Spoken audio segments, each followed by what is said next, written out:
All right. Let's get this show on the road. Now, the setup's a little bit different than my usual setup.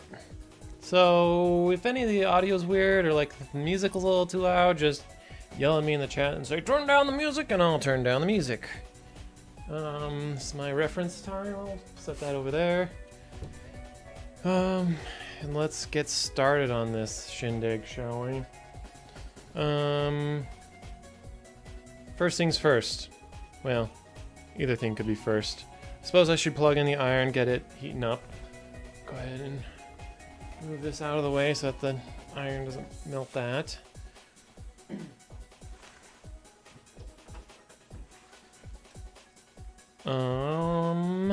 While that's heating up, we'll change out the thread in the sewing machine. I have black thread in here right now. Hi, kitty. Stay down for now. Yeah, you can stay down. So take out the bobbin, because we're going to be doing this pink fabric tonight, and I figured white thread would look a little bit better, suited a little bit more. Just put that up there. Take this off.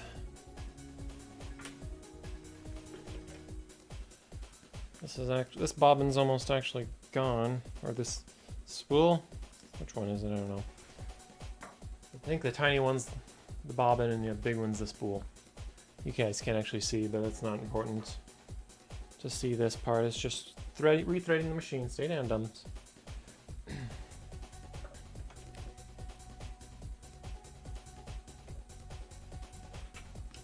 And you're getting up anyways. Cool. Look at this dummy. Oh, can you actually see him? Just standing there on the back of the chair. Really? Okay.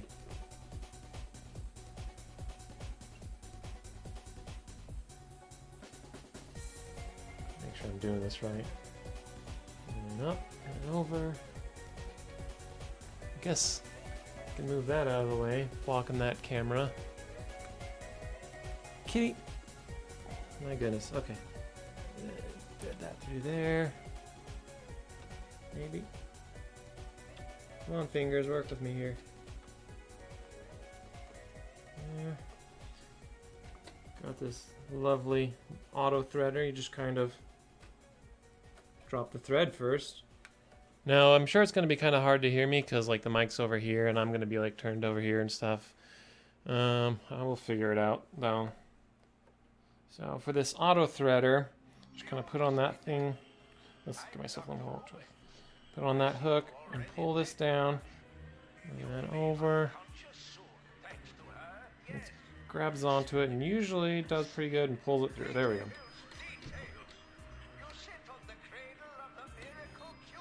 Okay, so the needle's threaded with that thread. And where'd my bobbin go? There's my bobbin. Find the loose end on here.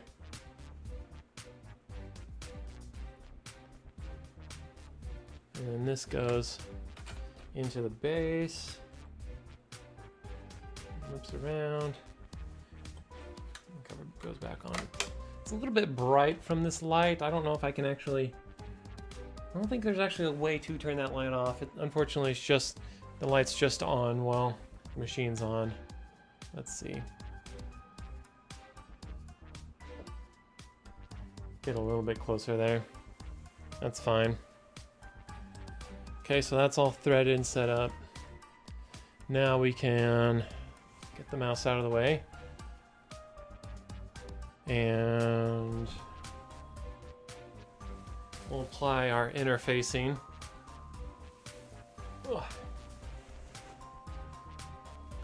Kind of shift our chair over. Move the microphone over a little bit. Put that right there. Okay. Looked like there was like little sparklies or something on it. Just the light, like a little something, maybe from a fabric it was next to was on. Okay, so that's heating up fine. I got such a weird setup right here. I want to be careful not to like melt any cords with the iron. Music's a little weird, but it's fine. Just gonna put up with it, I suppose.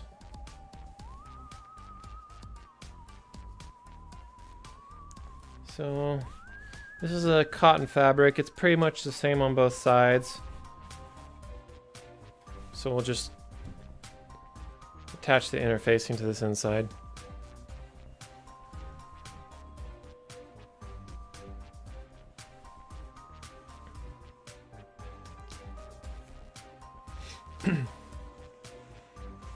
Now what I like to do is, instead of trying to cut it to size and then attach it, what I do is I just attach the interfacing and then cut off all the excess. This is iron-on interfacing, which is nice. I don't have to have any of the interfacing like glue that you have to have for some of the thicker stuff. Just has the glue built in, which you activate with the iron. So lay that out flat. We'll want to kind of pin it down first before we go, because if you kind of push it down and move it back and forth, it's gonna wrinkle and bunch up on you, and you don't want that, because then you'll have to pull it off and start all over again and possibly waste some of your interfacing. So just kind of tack it on.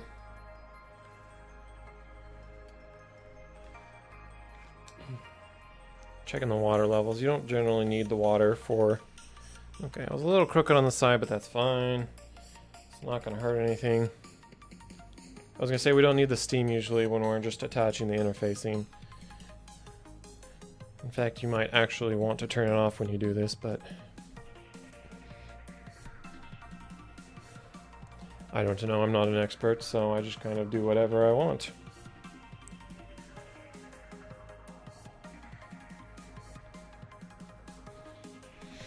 Okay, well that's attached good enough. Now we'll trim it off on the bottom using my handy dandy scissors.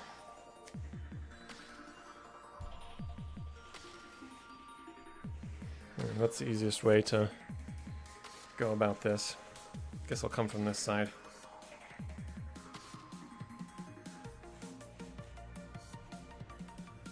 Without cutting my towel underneath.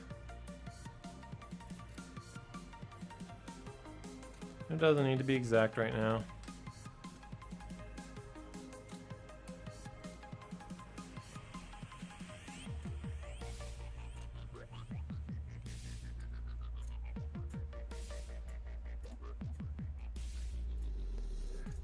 Okay. There's that. Still gonna need this, we'll just keep it right here. We'll finish tacking this around the edges. Make sure it's fully secured down. It's really a very weak secure. Like, this glue isn't as... Like, you could still peel it apart if you really wanted to. But it does enough securing to keep it from moving around when you're working with it.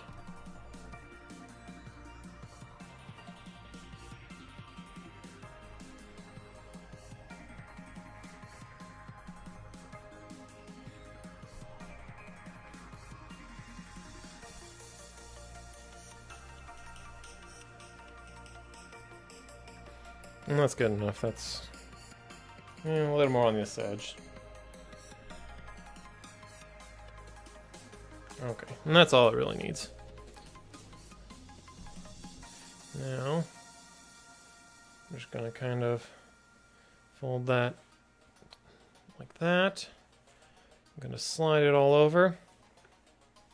And we're gonna get the next section. For whatever reason, they do not make interfacing in the same width as a bolt of fabric. Why, I do not know. I'm sure they have their reasons, but it means we gotta attach our interfacing in 2 passes. Maybe it's because I'm going vertically instead of like horizontally to the bolt. Oh well. We can make it work.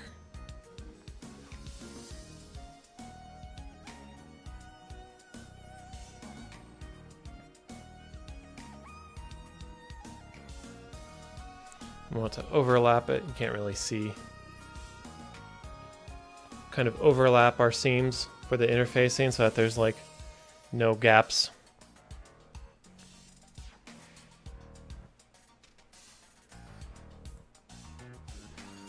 Now we'll go ahead and tack it down. If the music's too loud, just let me know. I don't have headphones in, so I can't really monitor it. But the levels look alright.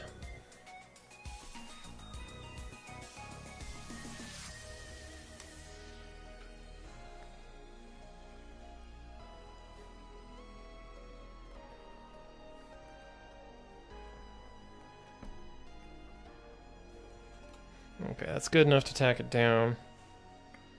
I'll trim off all the excess. What I really need is like a big cutting mat and like a roller cutter so I can just zoop down in one nice clean sweep. But I don't do this too often. Usually I don't do this in here. Usually in the room next door, have like a big table that has a little bit more room to work with.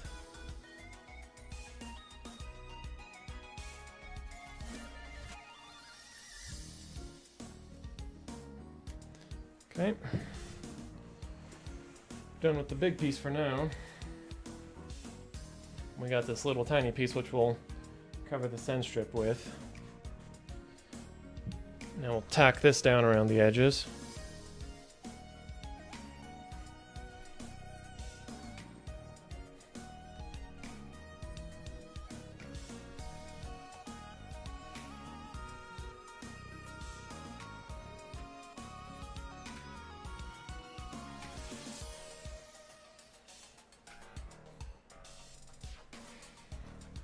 Yeah, that should be good.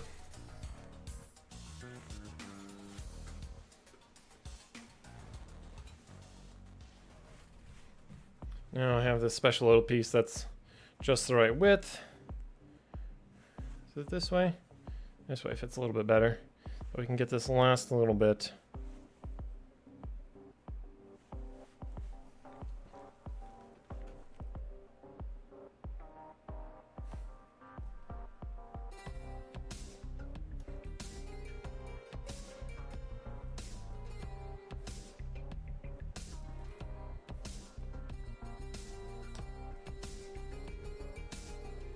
Okay, scissors to trim off the excess. In the most awkward way possible. Fortunately, the edges kind of attach themselves to the towel.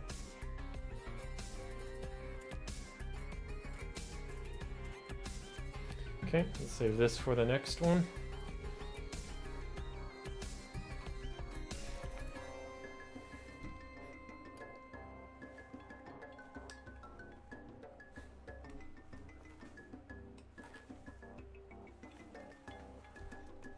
Okay.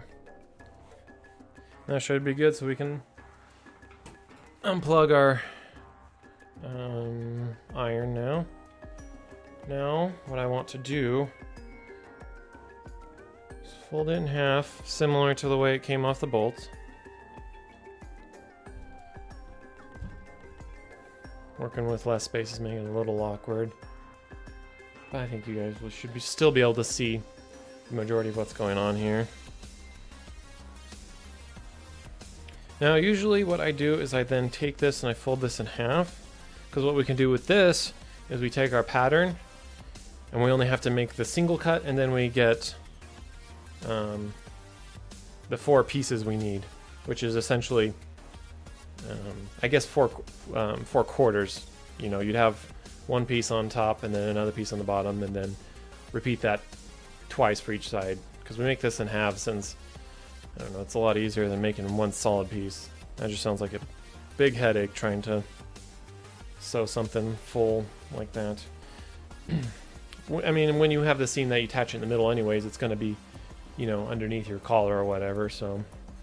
Okay. Actually, I didn't want to unplug the onion, because I want to be able to crease this fabric to keep it from unfolding too much. Make sure there's no wrinkles in the crease. Doesn't need to be too much. We're gonna end up cutting off the seams, the creases anyways. This is a nice cotton fabric, so not too much to worry about in terms of wrinkling.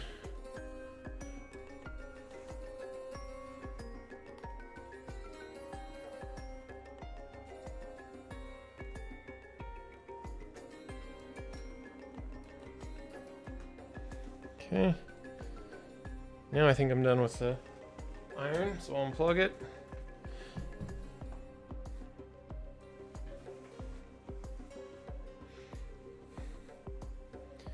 Okay, so now that we have our fabric ready, what we want to do is pin our template to the fabric so that we can cut it out. Just thinking ahead, I do have specific sizes that I'm making these to. This one we'll start with, maybe we'll start with the longer one, with the collar size of 21. Which is gonna probably take up most of the width. Generally,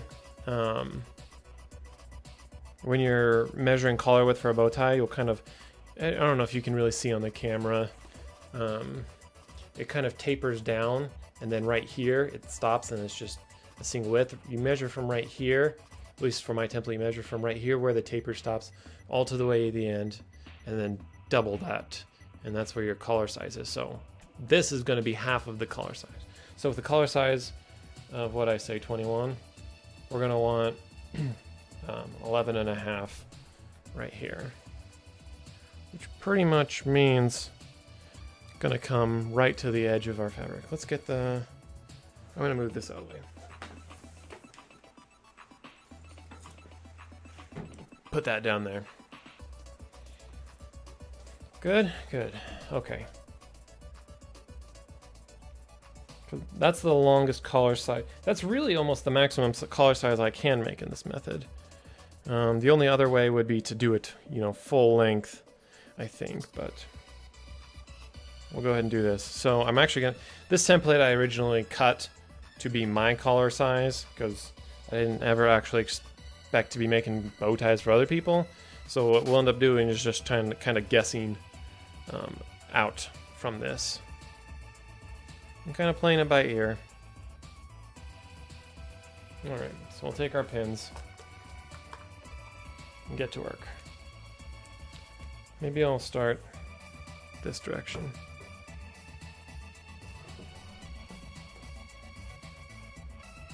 And here comes the part where you poke yourself a million times with these little pins.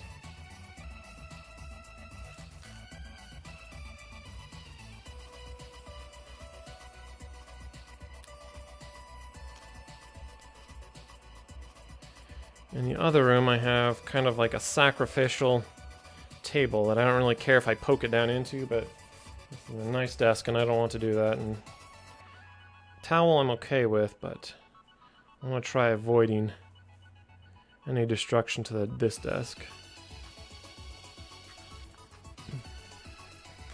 So we'll put one up there at the top and then we'll secure it down here at the bottom. Keep it from waving. Like, I don't want to end up with the tail off of the fabric by the time I get down there.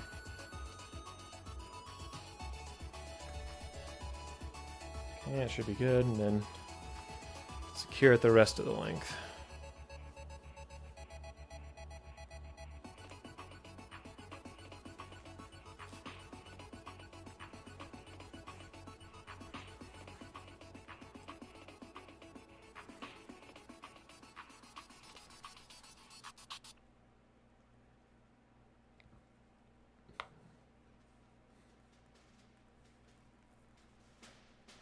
Okay.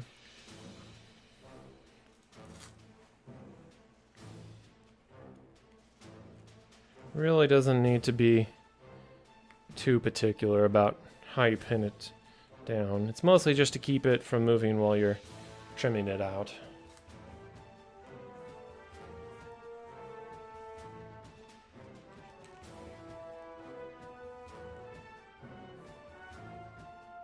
I don't know what we're listening to, but it sounds familiar.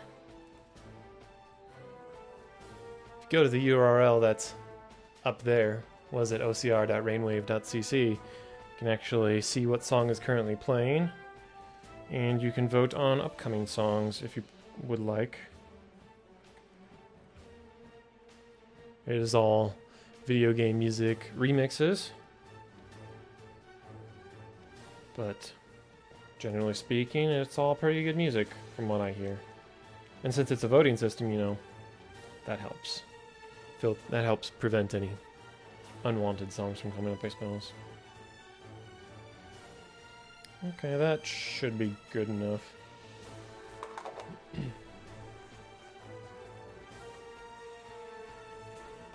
Oh, let's retouch that. Go there, go there. And snip, snip.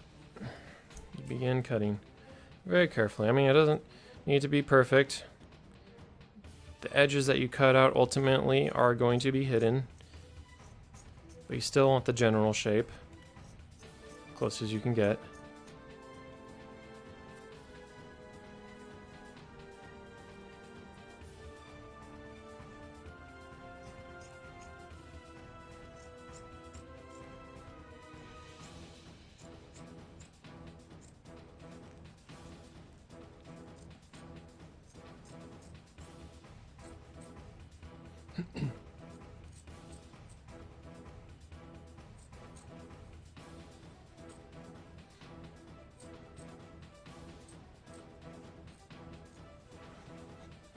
And this is probably, the cutting out is probably the easiest part of this whole process. I mean, I guess ironing on is pretty easy. It's just got a bunch of fabric to flail around. This you just gotta, it's just like kindergarten, you just gotta cut along the lines.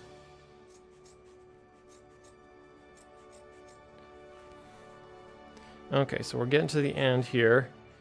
And what we're going to want to do is continue on past in as straight a line as we can, because we're going to need the full length for this bow tie. I'm thinking I might actually want to pin it here just to keep it from moving too much. Pin it past where I'm cutting. It doesn't hurt to go ahead and add that in just as a precautionary measure. Side. Go ahead and pin it right here. It should be good. Also kind of helps, gives me a little bit of a guideline as well for cutting, I guess. And then something along those lines. That should be good.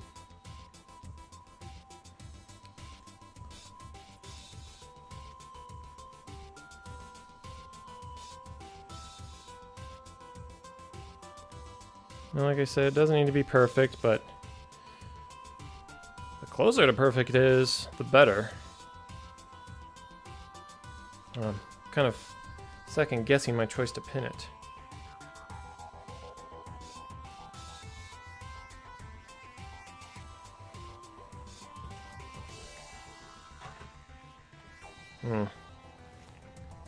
Because it kind of makes the fabric wave a little bit, making it a little awkward. Oh well, here we go. It's better to cut it too wide and then adjust your cuts, I suppose.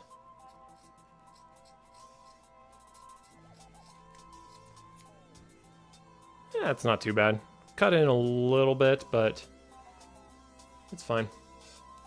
Now, we'll go down the other side. And this is actually enough sometimes. Probably not this time, unfortunately, but oftentimes you can get 2 bow ties out of these, out of a quarter yard of fabric, but looks like I'm probably not going to have enough for another one, just because I wanted this one. Usually I'd have to tilt that in more and really hug this inside edge, and that's okay. If I really wanted to, I could open this up. I would just have, and then like lay one out here and then one out here. It's a lot of extra cutting. I'd prefer to just cut it out once and be good. Still good fabric though.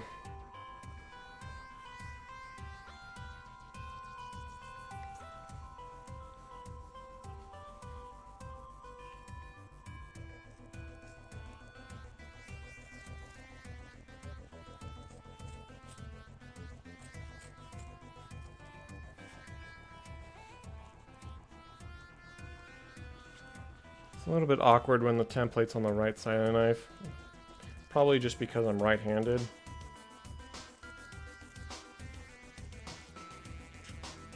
I kind of prefer to come down from this side. I wonder if that'd be easier to cut this line. Ooh, well, it's not looking so good anymore.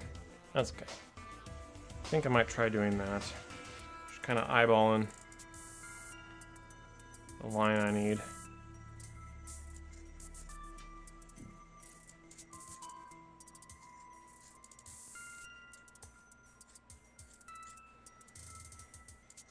I can just get cleaner cuts if I'm able to hold the fabric and the template down, kind of like pinch it.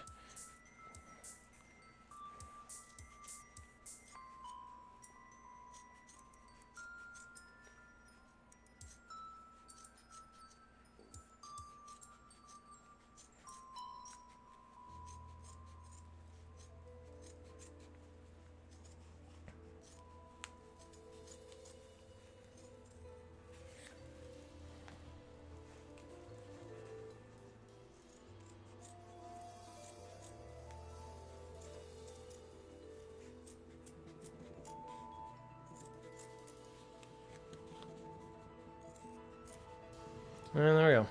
And this is scrap fabric. There's nothing you can really use that for.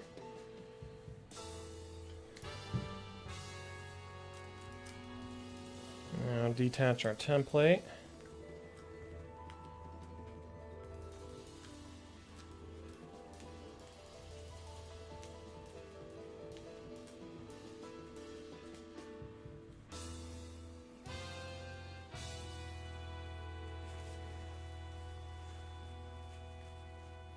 Okay, and so now you can see in just that one cut we have our two halves. Now that we took all those pins out, what we actually want to end up doing is putting them all back in, because while we're sewing around this outside, we do not want the pieces moving anywhere. The different thing about this though is that you actually sew it inside out, so that you can turn it right side out later and have all your seams inside and none of this funky edges showing.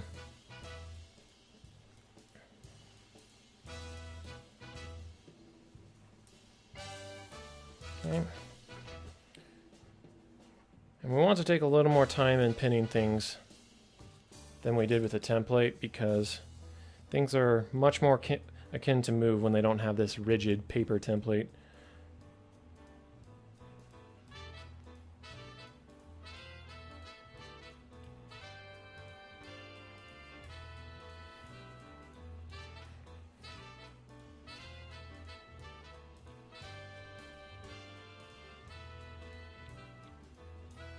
Okay.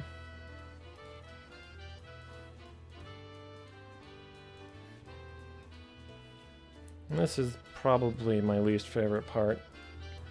Just pinning everything, especially when you know that later on, once you got it finally sewn together, you're just gonna pull them all back out again. I really need some of those pins that have like little flat bead. This one just has the round bead. The flat bead would probably go underneath the foot of the sewing machine a little bit better, but use what you got. This seems to work for the most part. I just have to move the pins a little further inland so that the foot doesn't run over them, because if the foot hits them, it'll just like pull the pin right out. But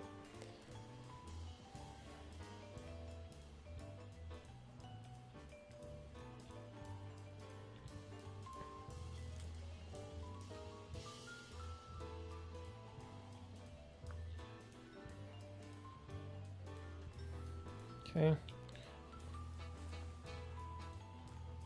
Spacing them about, I don't know, maybe an inch apart. Kind of see them.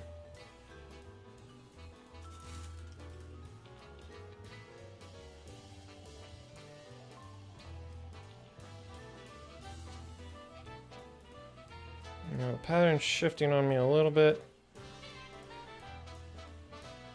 Probably should connect it down here at the bottom. Let's actually measure out, because this is just a tiny, there's like extra stuff down here at this end that we don't necessarily want. So what'd I say? 11.5 for a 21-inch collar. So we're pretty much going right to the edge of this interfacing. It should be good. Should give us a 21-inch collar-sized bow tie. Sometimes I make these adjustable if I don't actually know, but that takes a lot of extra work and it's really kind of finicky, honestly. Maybe I'm just bad at it and I don't have the proper tools or whatever, but since I know the sizes that I'm making, I'm just going to cut them to exact length and hope that they work out for the better. If not, we can always, like, I mean, I guess theoretically, if it's too small, well, hopefully we can figure out if it's too small or not before it's too late. But if it is too small, you just cut it in the middle, and then you add a strip of fabric. Problem solved. I mean, it doesn't look professional, but it works.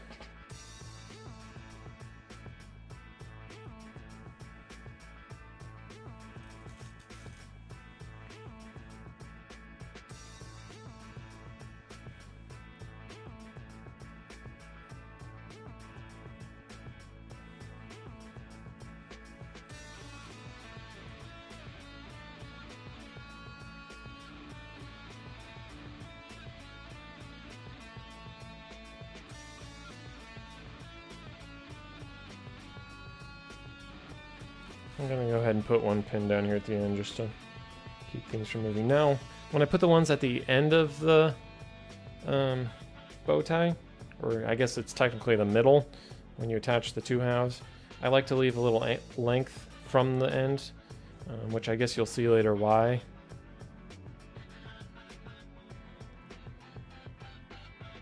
Just makes, I guess, to explain it, it just makes it a little easier in the end when I'm having to peel these back to attach them to the other half. I'm going a little overzealous with some of these pins, honestly. You can maybe see I'm doubling them up along each side. Sometimes I kind of stagger them in like a stair-step pattern, like I'll do one here and then I'll move up to the top and do one here and then down and over and down. But I'm just doing them like in parallels.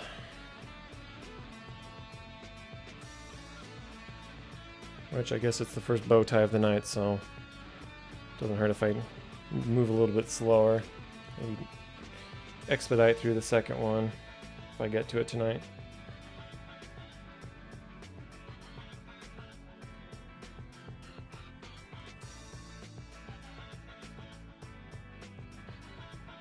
Ouch! And there's the first poke of the night.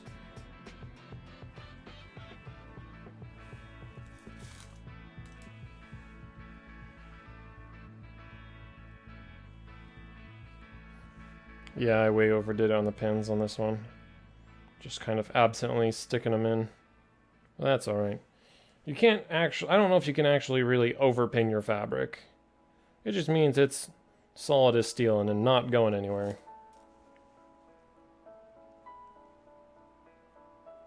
Cool. And there's the first half. Secured.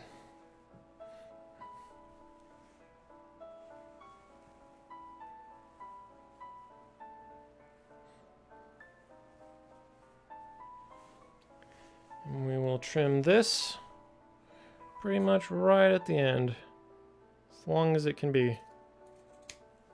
Done.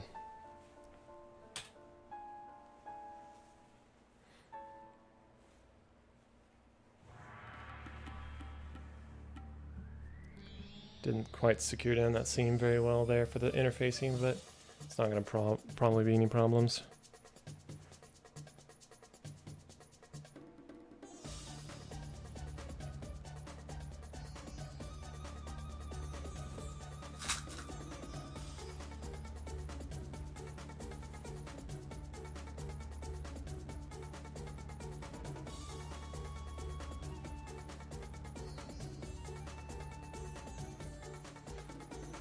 What is this, like Donkey Kong music or something? I don't actually have the display up. I guess I could take a look. Oh, it is. It's Diddy Kong. Diddy Kong Racing. Oh, alright.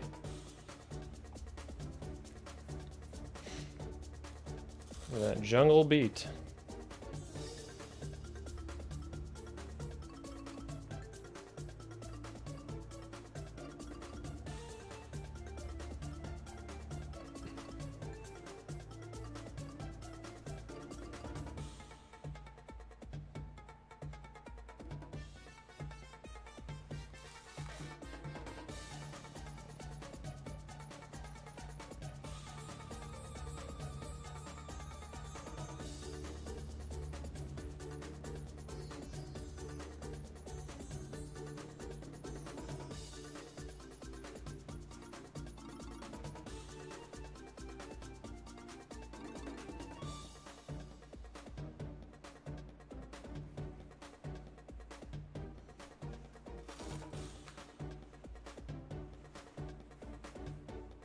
Yeah, I'll go down and secure it at this end, just to keep it from shifting at all.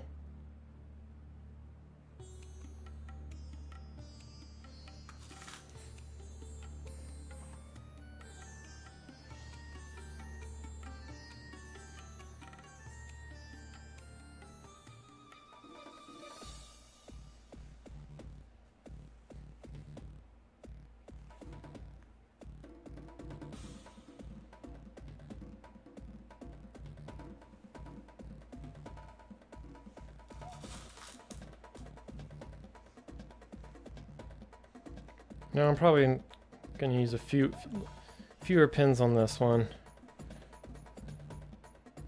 just because I don't need to go overkill.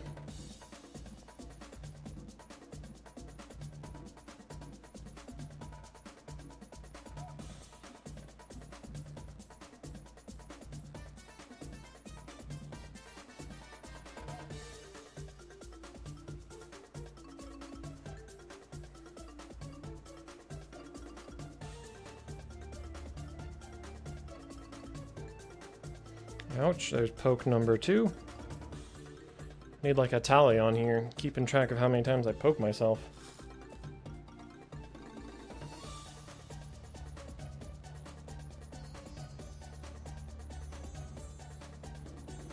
I guess that's why people won't use thimbles. Although I guess that's more for like pushing the needle. Like if you're doing manual sewing and you're trying to push the needle through thicker fabric. Ouch. Number 3.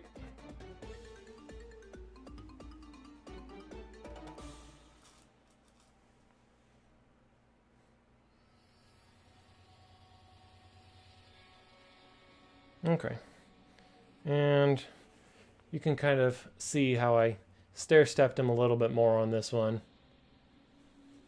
It doesn't really look like there's fewer, but trust me, there is. Yeah, there's a couple fewer. All right. That's the annoying part. It's the boring part. Now we can get on to some actual sewing, which means let's shift over. Oh, stretch out my legs. Ugh. Ugh. Ugh. Move our mic over a little bit, hopefully. Still hear me. It's gonna droop down a little bit, that's fine. Oh, I didn't even notice we had something in front of it, but that's okay. We weren't doing anything at the sewing machine, so. Now, we want to adjoin the two halves.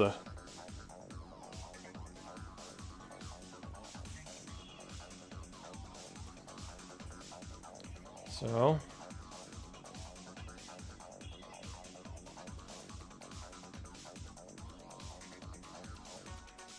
Let us do that.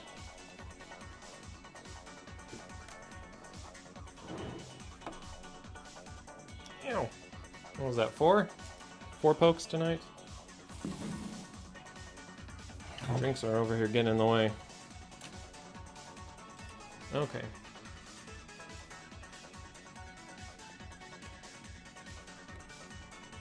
Right, I just threaded a new bobbin, so I actually want to take some of this scrap material. Probably not completely necessary, but I like to do this anyways, just to make sure that the thread's running correctly. Where's my foot pedal at?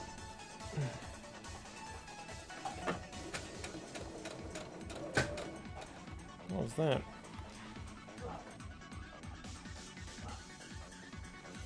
Foot pedal was just chomping down on something.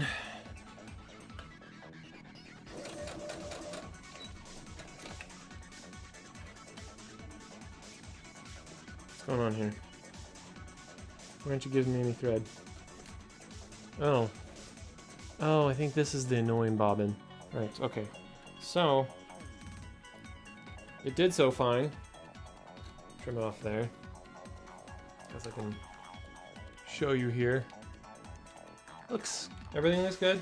I mean, it's a little weird from the start, but that's never a problem because you usually try to hide the thread anyways. The problem is you can't really, maybe I can adjust it so you can see. Up here, we have our bobbin. This little plastic wheel, it's not really a wheel, it's just a thing that holds it on, is supposed to be bigger than the thread bobbin so that the thread doesn't catch on the little teeth. But it's not, and so it is. So what I need to do is actually go find a bigger one of these wheels so that the thread can, you know, unwind a little bit better and doesn't snag in the middle of sewing. So we'll be right back in about 10-15 seconds.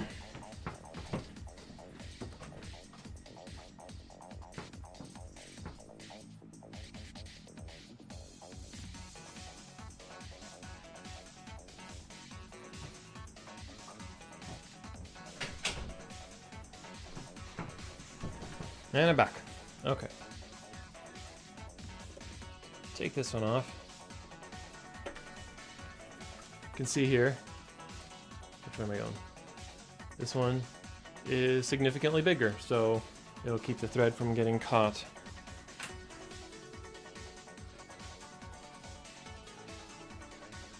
Maybe is this maybe? Yeah, there we go. I've just never really used that bigger one, so it was a bit sticky. Didn't want to slide on there very well. Okay, now we can move on to some real sewing.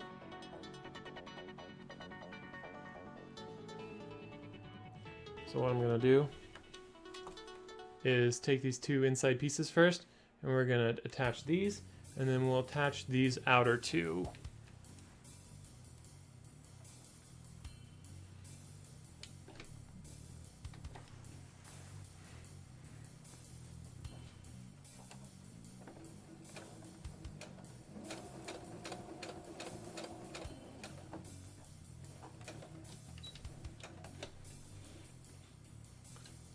And that's it.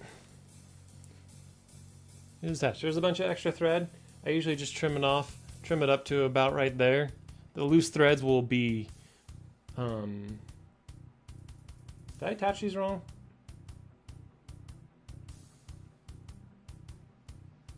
I think I might have attached these wrong. Hang on a second. Let me think about this. Yeah, that's not right. Oops. Alright, that's fine. I'll go get my thread tear. The way I was supposed to do it was I was actually supposed to I was supposed to sew it so the pink faces were actually facing each other. So essentially, like with these sides, essentially what it should have been is sewing like this. Like you see with the interfacing on the outside, that's how I should have sewn it.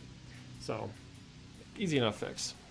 Glad we caught it now before we sewed around the outside.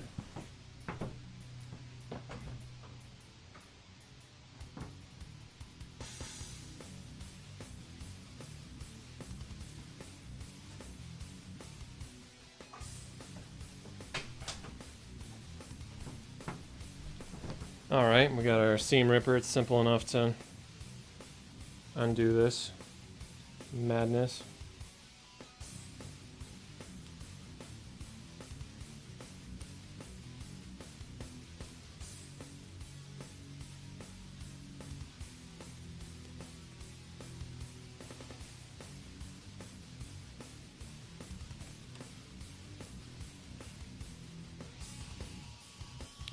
up a little bit. Now let's do this properly.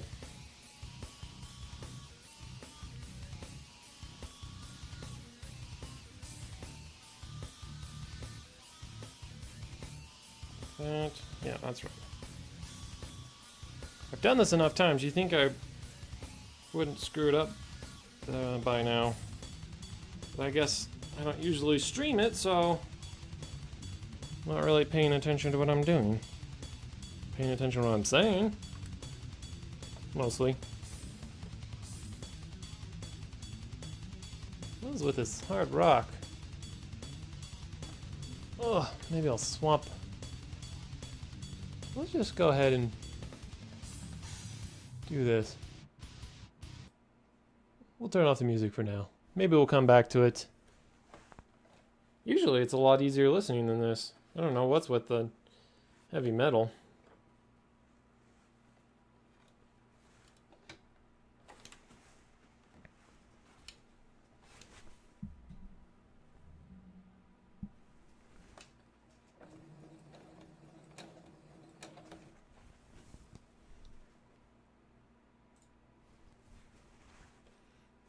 I wonder, you know, with how bright that is. Let's see. Let's try something real quick.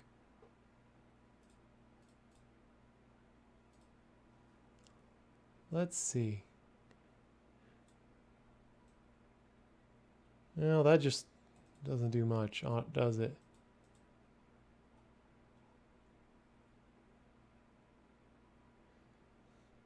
Brightness just makes everything else darker, but the white spot stays really bright. Oh well. I tried.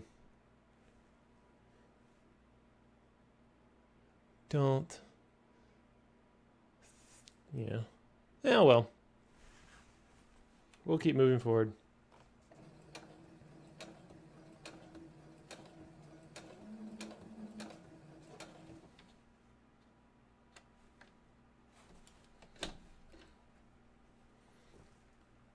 Oh. Forgot to raise my needle. There we go. I'm like, why isn't it coming out? There we go. That's what we wanted to do. Just that. Grab our scissors, just trim up the tails. Toss them over there. Now, we will take the other side.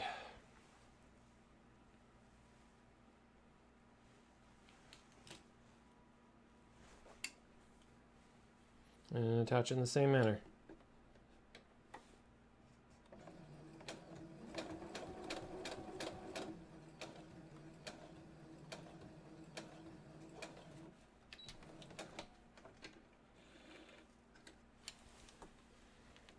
And now it looks a little weird at first, the way I've sewn it together, but it makes a lot more sense if you think about in the end how this is going to all be turned inside out.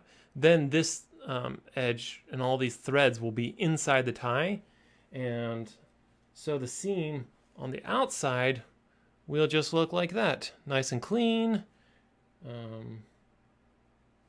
Not too much to see in terms of the thread. Yeah. And now we have the two halves joined. And so we can start sewing around the outside. More importantly, I can open my drink.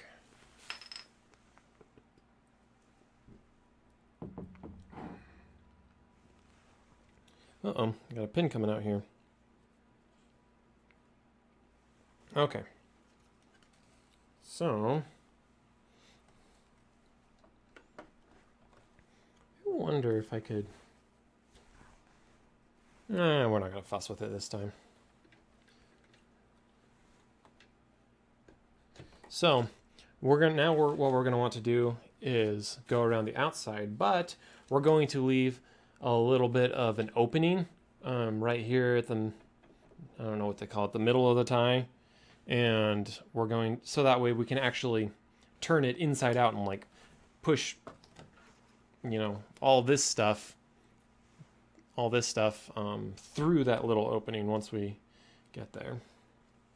So I'm actually starting a little bit forward of this middle seam here.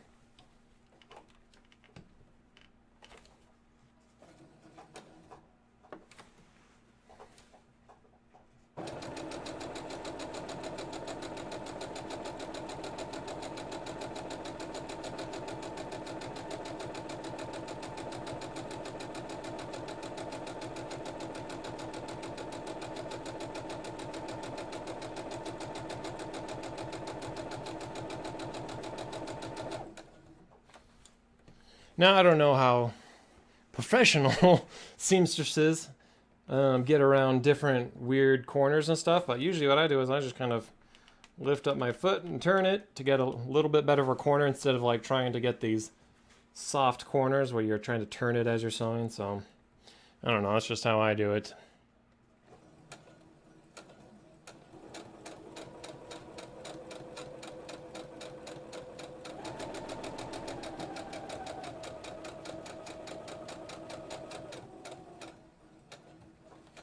Another corner, so pick it up, turn it.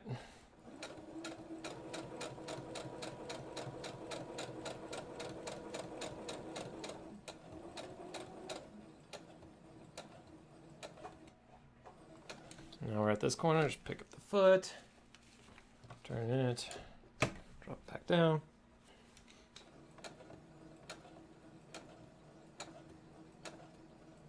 I'm getting a little bit of bunching here, not too bad, but it'll disappear once I iron it out, I'm sure.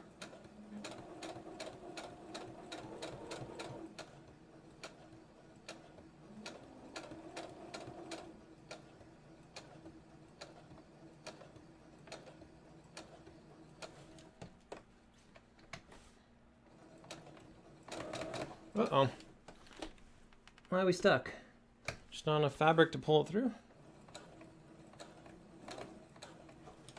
Oh, crap. What's going on, guys? Huh?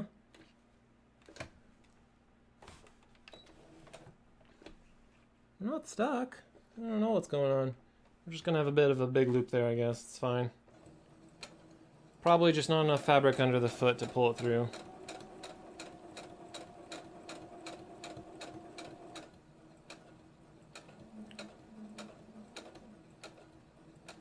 If you have any questions, just let me know. I'll answer them the best I can.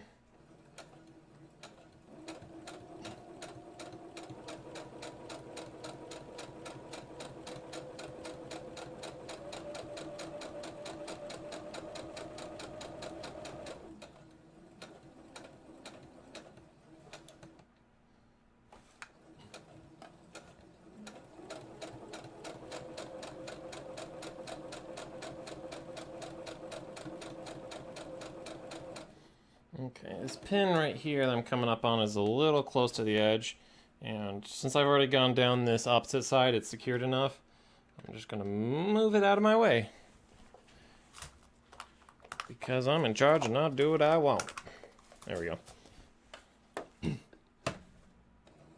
I just don't want the, because like sometimes with these round bead-headed needles, like sometimes the foot will run into it and then they'll kick the fabric out, and then I'm sewing actually off of the tie and I end up having like a little bit of a hole and it doesn't look good. And so it's better just to throw that out before I even get to it.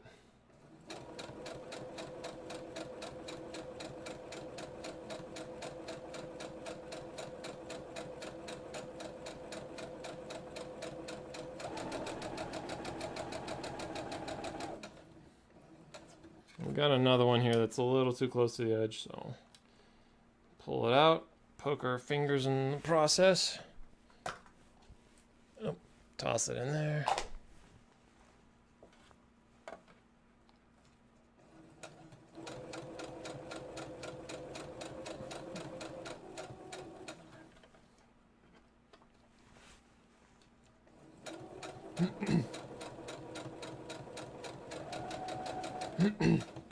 So now that I'm coming back up on the middle, what I'm going to do is actually just continue on past the middle and sew around the other side. Trim off these tails here. Since I designated this side as the opening, it doesn't matter if I seal up this side.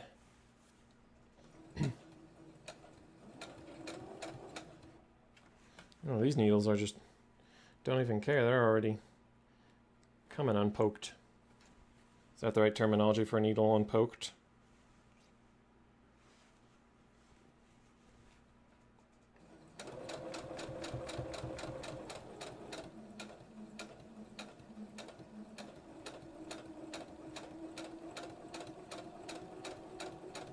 Oh, almost there. That needle was a little close. It almost pushed it off the fabric.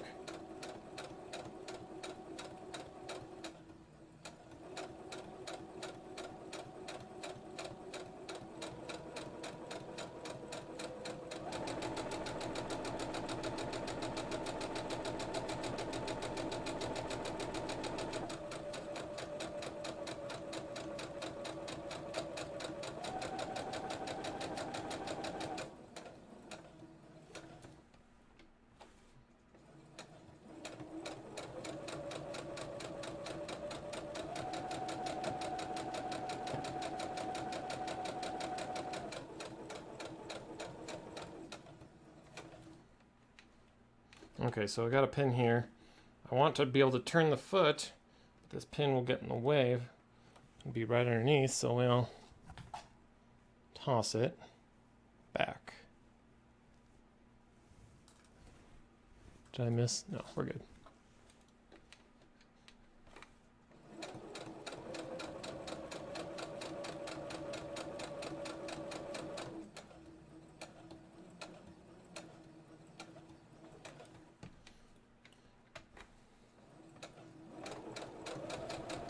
Nope. Our interfacing's coming up a little bit. It shouldn't be too big of a problem, especially since the interfacing's on the inside. A lot of my processes are good enough. If they ain't gonna see it, it ain't gonna matter, right? Let's go one stitch closer to the edge there. There.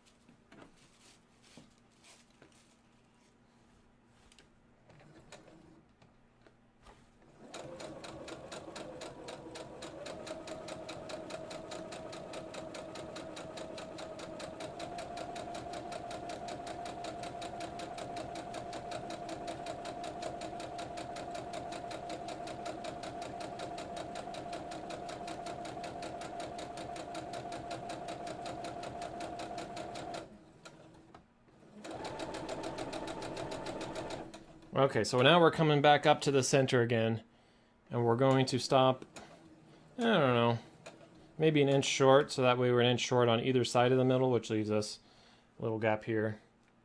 I'm gonna back up the needle, trim it off. There we go. We got our fully assembled tie with a little bit of a gap there. I guess show it on this one. You can see you left this opening here. This is where we're gonna turn it inside out through.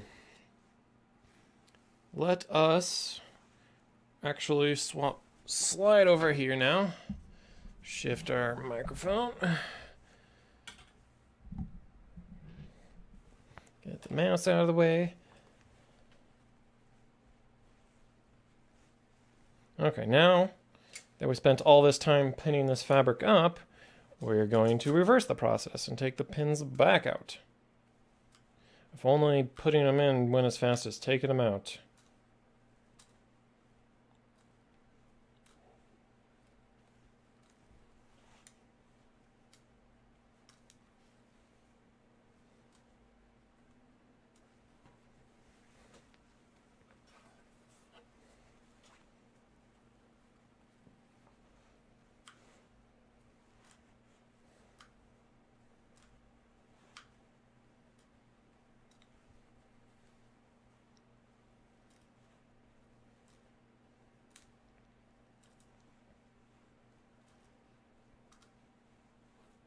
Oh, Actually, I grabbed the edge of the fabric and pulled a little bit of a thread, but as I said, all these edges will be inside, so doesn't really matter.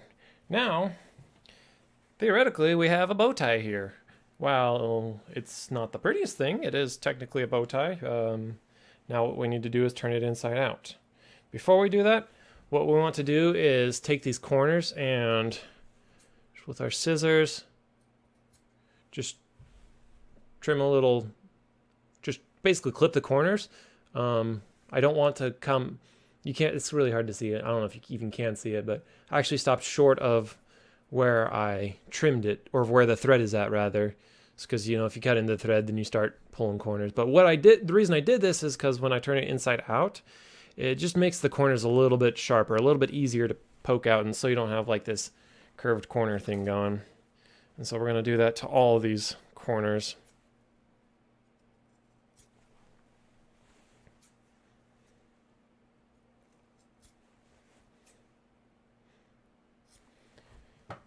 Okay, now I do have this thing. This is what I use for turning these bow ties inside out. I am missing my chopstick though. I like using the chopstick because there's a finer point for poking out the corners. So I'll be right back.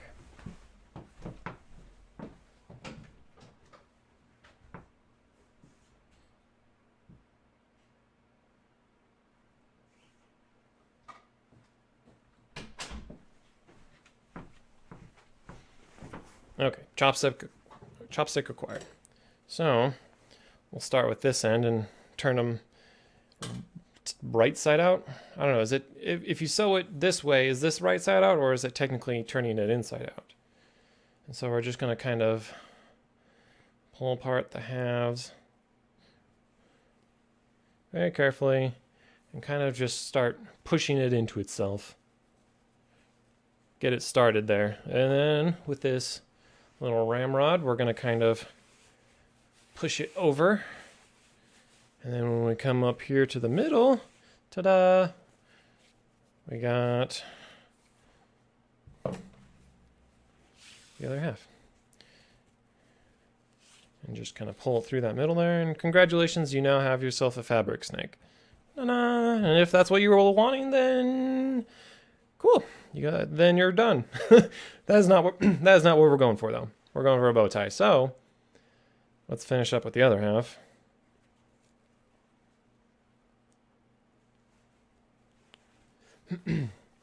Just kind of push it in. Use my thumb kind of start it. And then take this. And there we go. Now, we're mostly there. This is where the chopstick comes into play. You can see we still have our opening here in the middle that we just pushed everything through.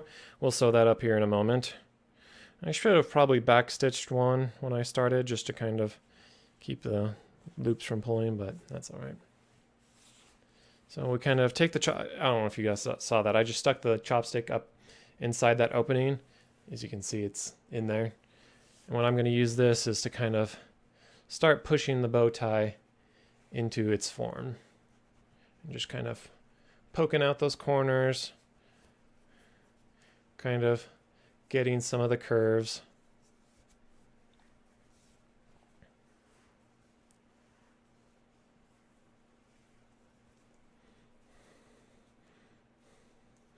I'm just getting the general shape of the tie.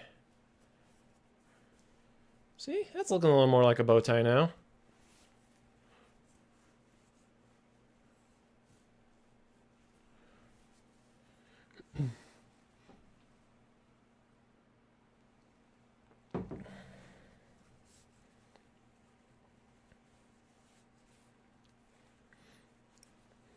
Now, we'll repeat on opposite side.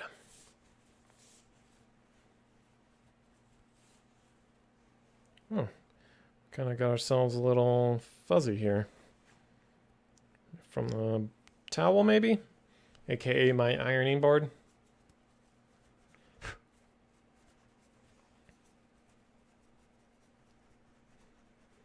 And as you can see, since I clipped the corners on that, It's not like the edge of a corner of a paper or anything like that, but, you know, it looks good enough. No one's going to criticize it for not being any sharper. Probably look weird if it was like razor sharp. I don't know, is that what people mean when they say you're looking sharp? What they're really commenting on is your angles? I don't know.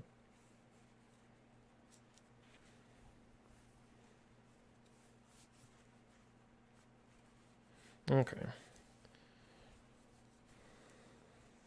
Now that I have the general form, I'm just going to kind of sort of like crease the edges a little bit with my hand so that I guess now that I'm thinking about it, since we're coming up on the iron, I'm going to want to plug that in and get that warming up. Doesn't take too long for the chair's caught on the cord. Doesn't take too long for the iron to heat up, but it does take some time. Come on.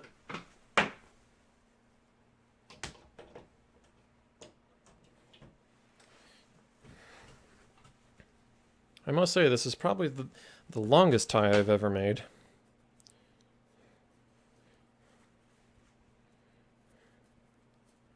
Just kind of pre-crease it, so that way when I go over it with the iron, it doesn't leave any weird shapes. Most of this part doesn't really matter. I like how the camera's now focusing on the iron. I was saying this part doesn't really matter ultimately how it looks. It's going to be underneath the collar. Really, the most important part is going to be this fifth of the tie.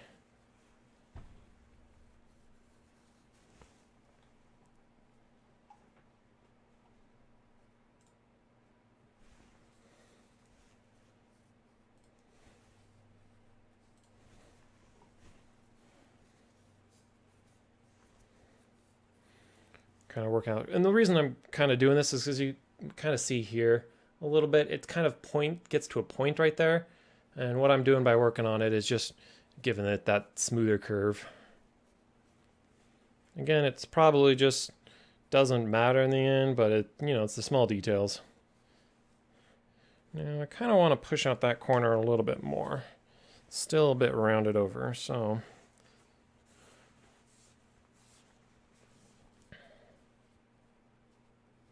don't know how much more we're going to get out of it, but I might have even forgotten to have clipped these corners. Did I? How many little pieces are there? No, I trimmed them. There's enough. There's 8 little triangles here on my cutting mat. It's just being difficult. Like I said, won't even notice. If someone's getting so close they notice the details like that, then they're probably a little too close for comfort, if you ask me. Or they like you enough they don't care. I don't know. Okay.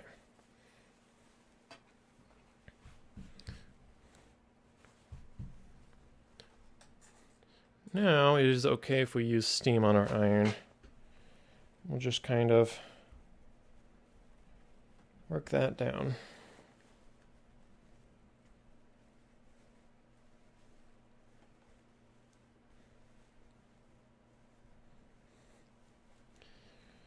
And I guess in case if it wasn't completely obvious, these are self-tie bow ties. Meaning you got to tie them yourself. It's like you have clip-on ties and you have tie ties. These are the tie ties. I'm not a huge fan of clip-on ties. Either kind, whether it's clip-on bow tie or regular tie. In my opinion, the knot just looks too perfect in my opinion.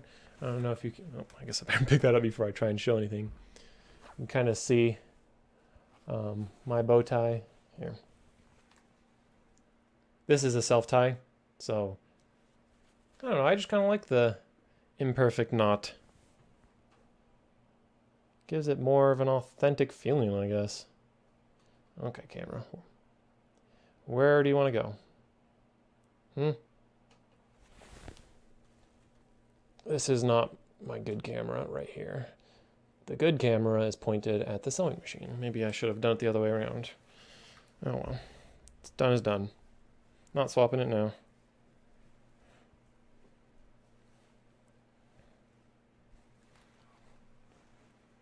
Oh, see, now you can see here. Maybe I'll come over to this camera.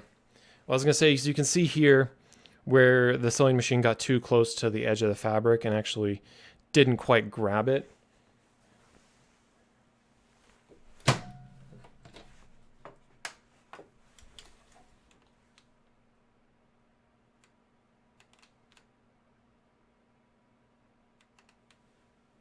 I don't know if you can really see. You can kind of see it right there. It's just a few stray threads that are kind of popping out. And ultimately, if this tie gets worn a lot and gets kind of manhandled a little bit, it might end up tearing a hole there. Simple enough to fix with just some needle and thread, but it is a fault in the manufacturing, I suppose. Anything I do, I always try to do the best of my abilities, but sometimes you make mistakes. And life happens. But you move on.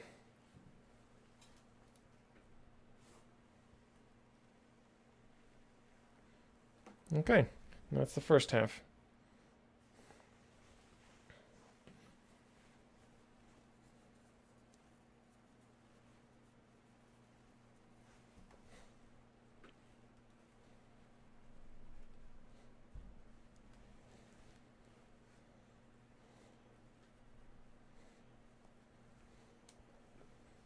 I really like this fabric. It's a cotton fabric, but it also, even though it doesn't technically have like a sheen to it, it kind of, the way it catches the light, it sort of gives a satin look to it. I don't know, maybe it's the color. This isn't for me, but kind of wish it was mine now.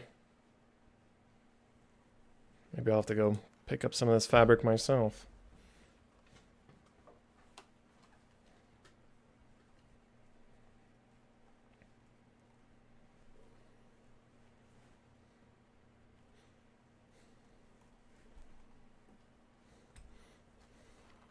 Okay. Now what we want to do is resolve the middle here where we still have the opening. We're going to kind of try and make it look like the rest of it. So I'm going to try and like push the edges into the tie, like fold it over inside. It's really kind of hard to describe exactly what it is I'm going to do.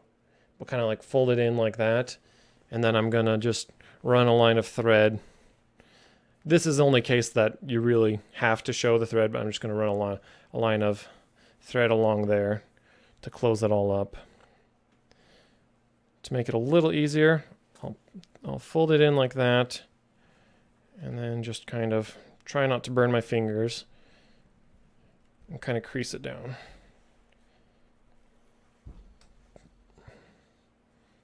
Yeah, good enough.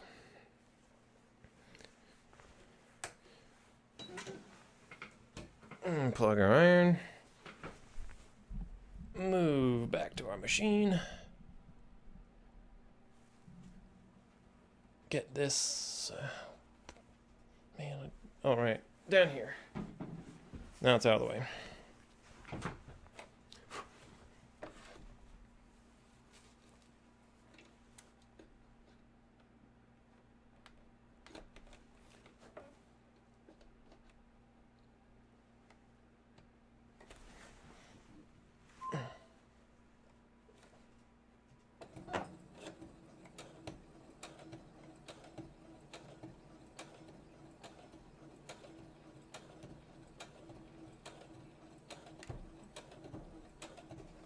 Now, the great thing about a sewing machine is with how many layers of fabric that are stacked up here in the middle, the machine just pushes the needle right through it. Doing it by hand, I imagine it'd be a lot less fun. Guess that's when the thimble comes into play, so you can push that needle through, but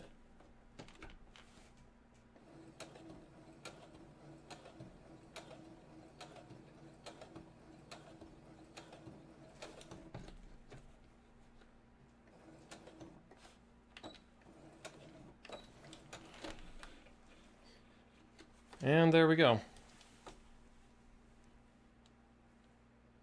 And now I'll just probably, I don't know, sometimes it depends upon what kind of a finish I'm looking for. Sometimes I'll leave enough of a tail that I can thread it through a needle and then like push the needle inside the bow tie and then back out. And then when I pull the needle, I pull it off the thread and then it just kind of hides the thread inside. Well, got a bit of a rat's nest on this side, but that's fine. We can trim those off. Mostly. Since I have 2 more of these to do, I'm probably just going to trim off the tails and call it good.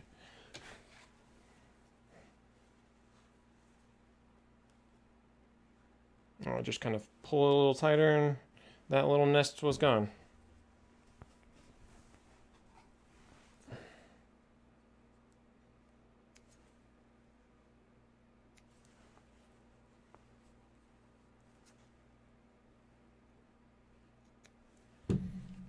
And we have ourselves a completed bow tie.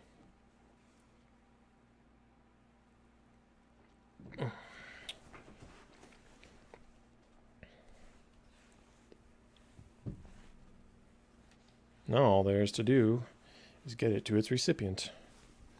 Let me double check my measurements as well. Hopefully, unfortunately, I think it might be a little bit undersized. Where's my ruler? But hopefully maybe they were, yeah, let's see. It's gonna be about, let me think. Yeah, I mean, if they're a little more conservative when they tie it, they should be fine. And hopefully the collar sizes they sent me are the collar sizes of their shirts. And not, they didn't just take it around there. I mean, I don't know.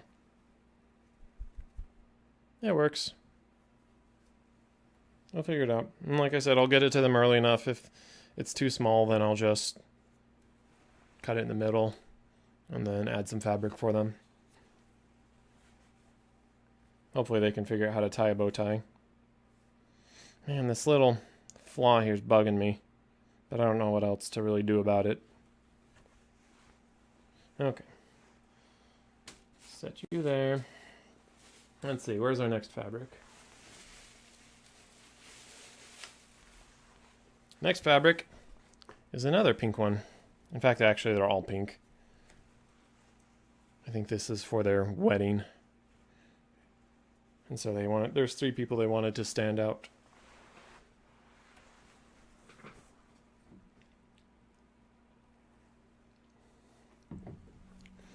And we will start the process all over.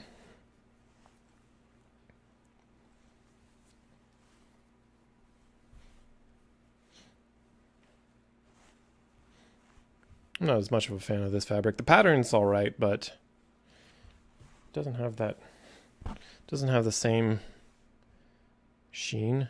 I guess looks like it's a bit of a higher thread count than this one. And that's what the interfacing's for, to give it a little bit more structure. Whoa. Almost fell.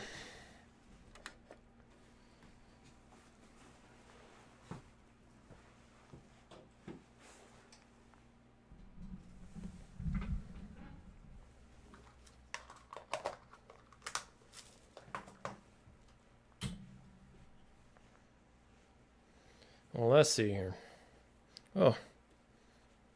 Man, look at that. Look at that bad cut. I don't know if you guys can see.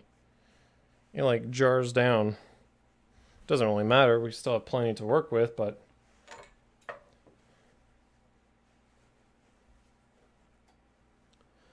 don't know what's going on with this fabric. It's not like folded perfectly in half. Edges are different.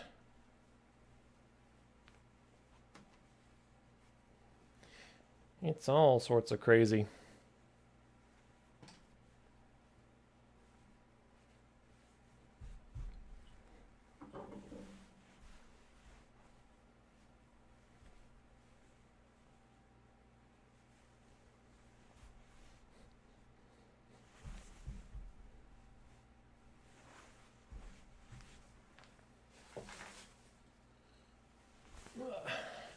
get our interfacing. Save that small piece. This is how I store my interfacing, just like in a big bundle. It was folded at one point in time, but then it wasn't, and I can't be bothered to refold it. Because what's the point? The interfacing doesn't really crease too much, and even if it did, it doesn't really make much of a difference.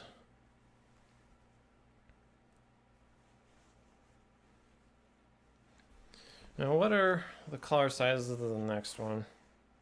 I have it in a document here. Okay, so that was the 21-inch collar. Next, we have two others that are 14 3/4 and 16.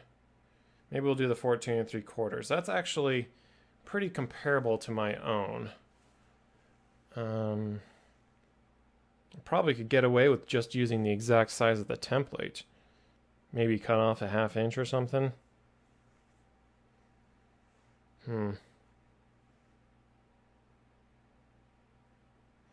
do not know. We'll see when we get there. Now, the annoying part is this lines up here along the top, but then because of that weird cut they did, there's like, it goes way up. But if I adjust it this way, now there's a bunch of wasted interfacing. Guess there's anything I can do about it.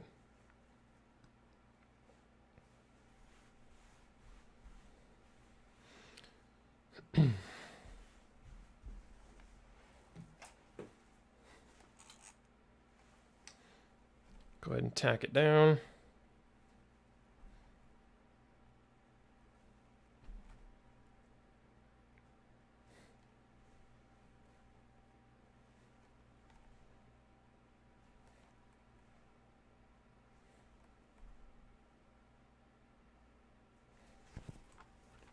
I'm essentially out of water, but I don't think I want water anyways when I'm attaching the interfacing.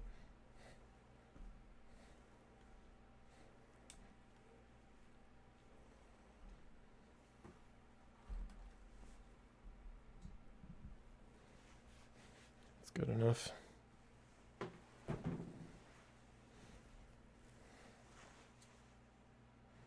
Here comes the really awkward part. How I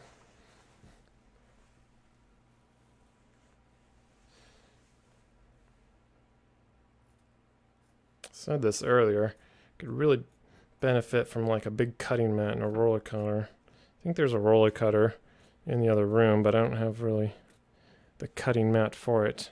I kind of use a towel as both an ironing board and a cutting board. I don't think a roller would work very well on a towel.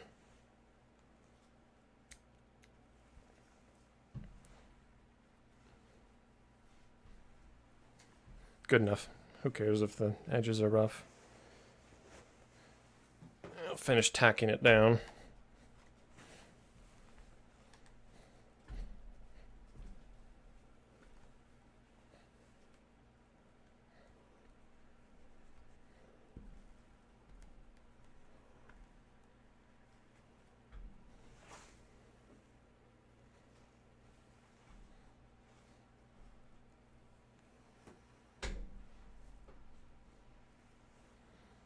Okay.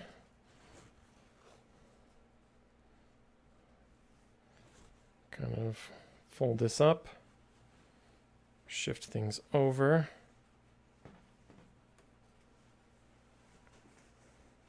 I gotta move this box. Give myself a little more feet room to work with.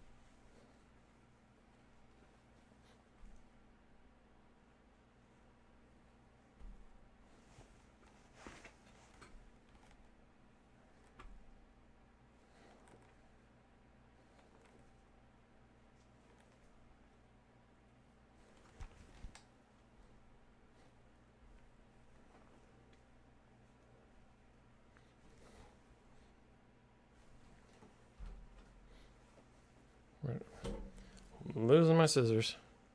Let's see here.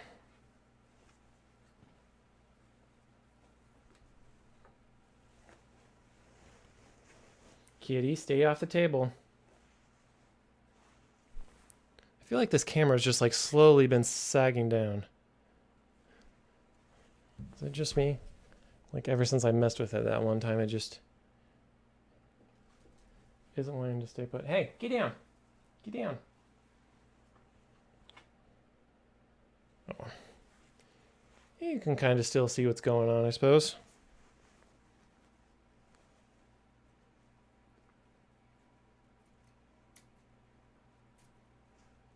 Not terribly interesting, as it is.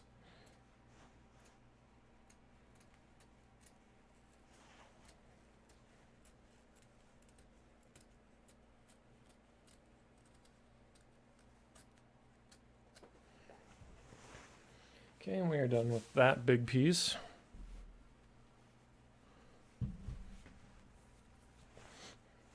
Take our iron and get around the edges.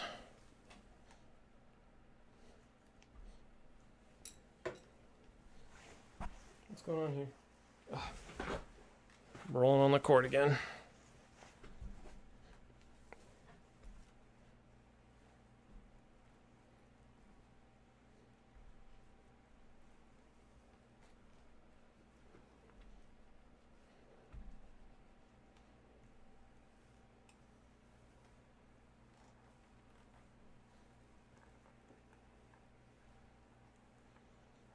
Okay.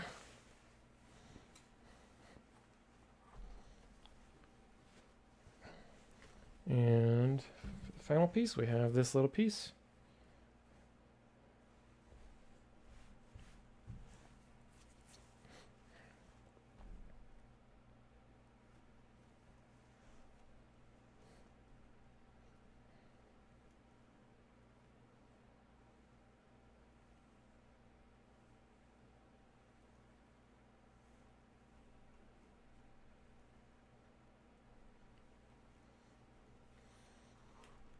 Now I have a little bit of extra interfacing over the edge here, but I don't think that's really important to cut it off because it's not like I'm going to use it for anything anyways.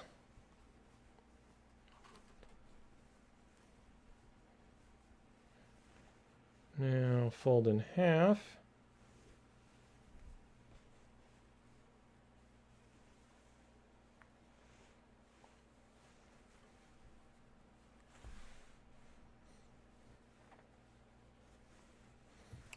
How wide did they actually cut this?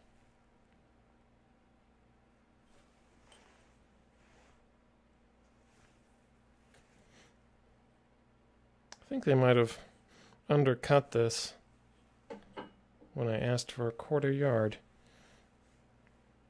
Well, I mean, I didn't ask for a 1/4 yard. The people I'm making this for picked out the fabric and got it, and they just got it to me. But I told them to get a 1/4 yard, which they asked for, but it's Joann, so you never know what they're gonna give you sometimes unless you're standing there staring at them as they cut it and making sure they do it right.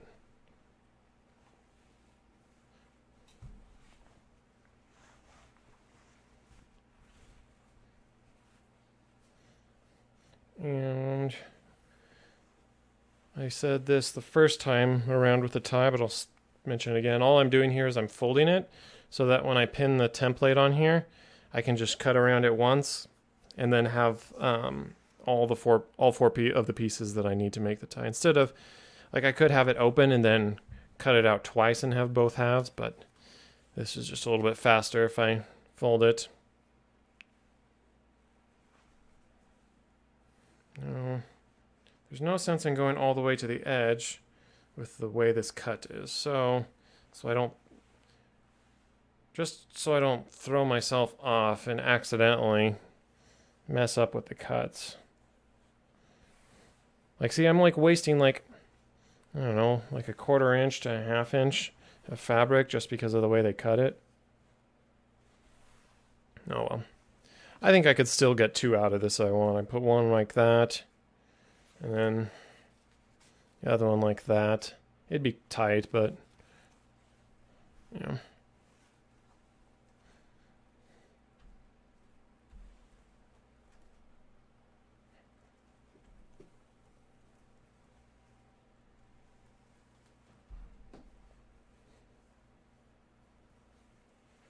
Just making sure that there's no creases there, or wrinkles rather, considering I am creasing it.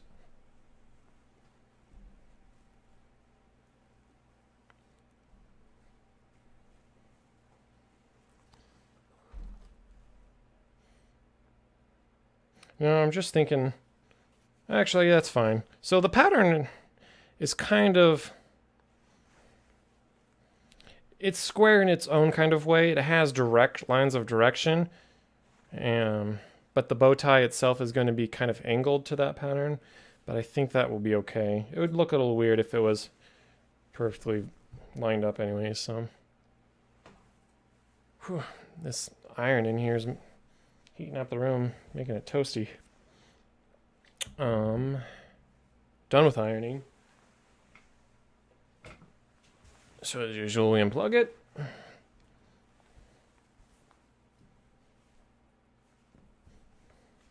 And we start pinning on our template.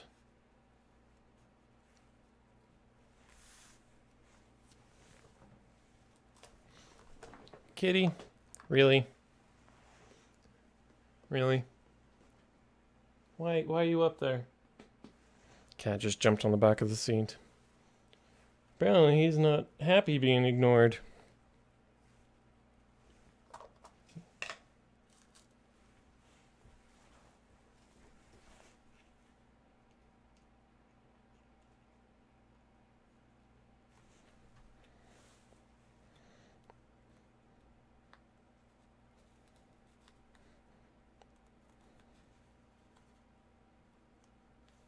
I'd really be happy if you got down from there, kitty. I don't want you, like, falling and scratching me or something. Oh, I really messed up on that.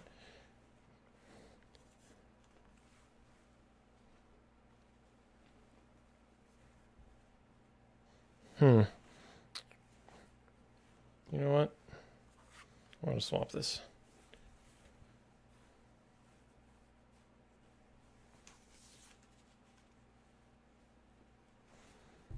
No. Oh, that's right. That's why I didn't swap it, because those corners. There we go. This is fine. Just trying to work around the cuts.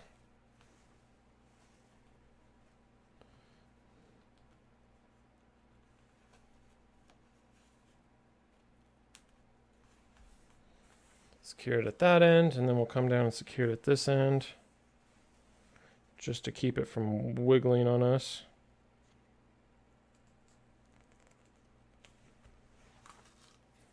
And we'll do all the ones in between.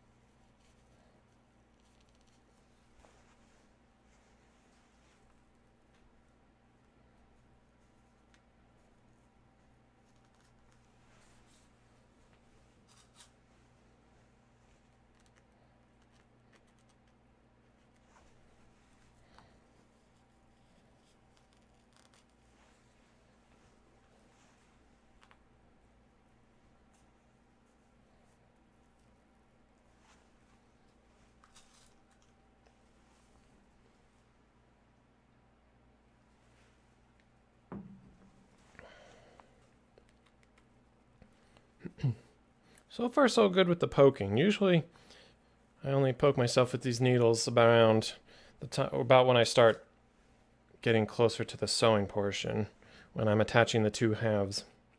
With the pattern, I'm usually pretty good. I think, what was my last poke count? I poked myself 5 times so far, I think.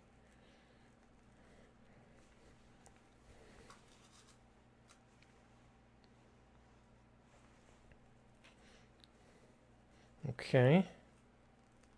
That's good enough there. Now for the fun part.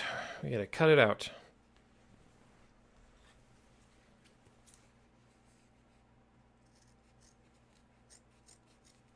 What I need to do is get myself like an acrylic template, like something really solid that I can like push down on and then get myself like a really sharp X-Acto knife and then just like run an X-Acto knife right around the template. Then I wouldn't even have to worry about pinning it. Or like one of those die cut things, you know, it's like a big blade and then you just like punch it out of fabric. Could start mass producing these things. Although I guess technically companies already are mass producing bow ties. But they're also boring. Like when I go looking for bow ties online, and like either A, they're boring normal looking bow ties, or any of the really cool like geeky ones are like the pre-tied ones, and they just like they're not really a bow tie. I mean, they're like a piece of fabric with like another piece of fabric wrapped over to imitate the knot, and it's just I don't like those kind of ties. It's just too clean.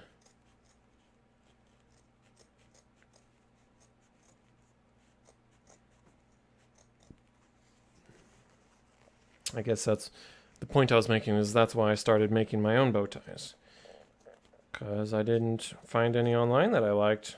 And when I did, they were asking upwards of $40 for them. I was like, you know what? There's a sewing machine here. I can spend, I don't know, $6 on materials and just do it myself. Before I get to the end, I'm going to double check to see which size I'm doing. Oh, it's daylight savings tonight. Guess I'm losing an hour of sleep tonight. Who knew? Where am I going? So I have the 14 3/4, which is just a little underneath my collar size, or the template size. And then I have 16 inches, which is just a little over this template size. This template size is probably about 15.5-inch collar size. Do I want to do the smaller one, or do I want to do the bigger one first? I'll just do the smaller one. That's fine. 14 3/4. So I'll just cut to the edge of the template and then take a little off the end.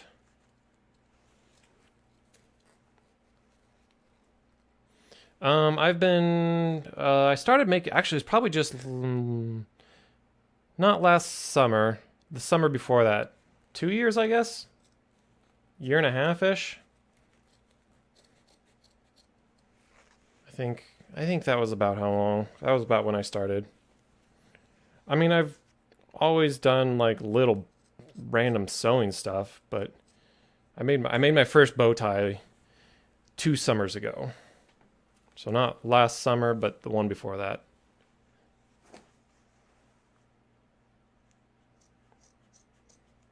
I've had people tell me that I should like open up like an Etsy shop or something and start selling them, but it sounds like, I don't know. I like making them for myself more than thinking about commercial. I don't mind doing commissions like this for friends, but I don't know if I would want to sit down and do this every day. Most of the time when I'm doing this, like I'll throw something up on the TV and just, like maybe like a TV show I've already seen or something like that, just to kind of fill the background noise. Instead, this time I am the background noise.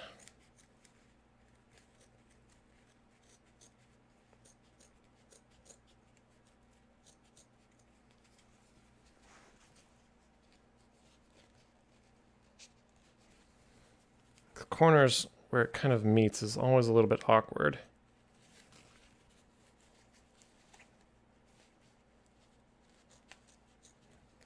Doesn't really need to be perfect here at the template stage.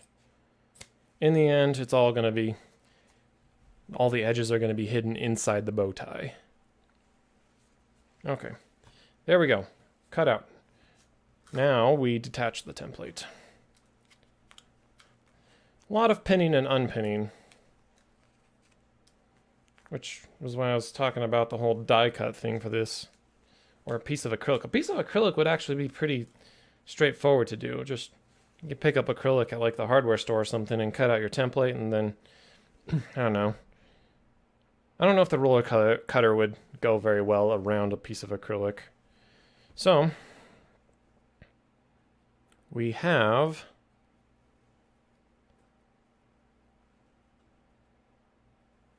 our two halves. Ta-da! Now what we want to do is we want to take what was it? They call it the wrong side and the right side when it's in fabric.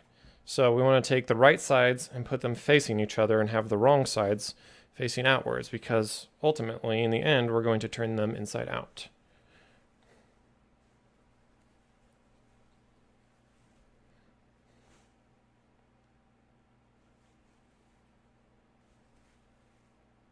Oh, I didn't actually trim this one down. I do need to trim this one down because this is 14 and what did I say, 3/4.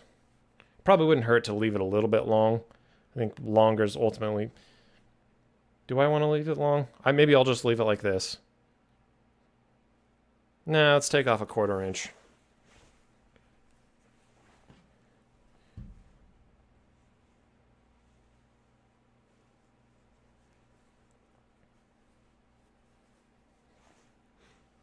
Oh, sorry, I missed that. What is that you do with your cross stitch as well? I forgot what I was even saying.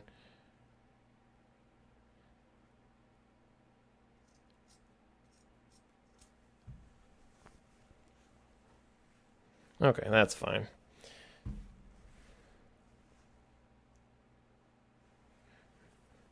Now that we've gone through all that process of pinning and unpinning, we're going to do it all over again, because we do not want the pieces moving while we are sewing them together. This is the stage where I've always poked myself a lot. Oh, background noise, yeah. Usually it's like Netflix or something, or YouTube videos or something. Podcast, whatever. Helps soothe that part of my brain that isn't content with this quiet process, I suppose. I think that's the best way to.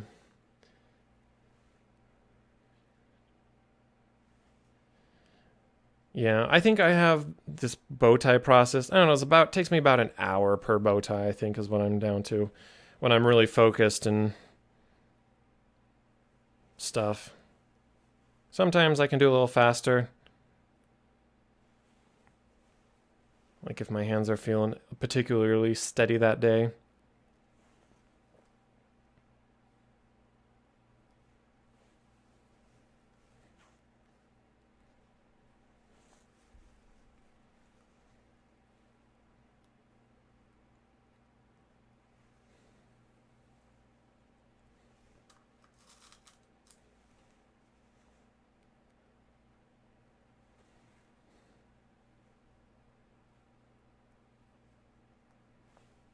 I have made a couple bow ties as like gifts. The thing is, when you get people a bow tie as a gift, like unless they specifically asked for one, chances are they aren't going to wear them. Like for whatever reason, people just kind of have this stigma around bow ties. Some people feel like either they're like super nerdy or I've actually had people tell me that my bow ties, or a bow tie in particular, just looks kind of formal in a way, but like I'm always wearing like weird patterns, like stuff. You can't really tell this one's like classic Mario pattern. It's really kind of hard to see, but yeah. And like I don't know. I just like to wear them for fun. People are like, "Is that your thing?" And I was like, I guess. Like if you can't remember me otherwise, I guess you can remember me as the bow tie guy. School's always more important. So it always takes priority.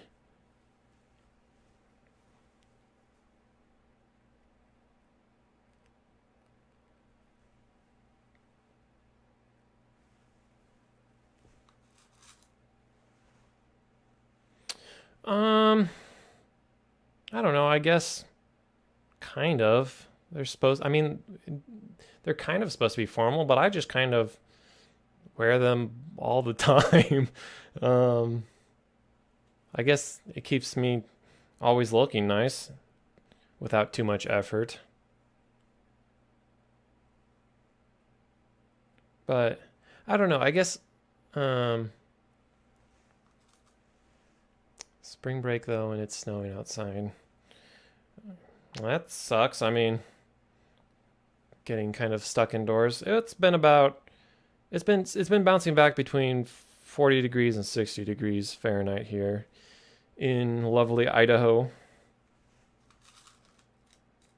We had a pretty serious snow over the winter, and that stuck around and caused a lot of problems. But it's all melted away. About I think it was early mid February when it finally all melted away.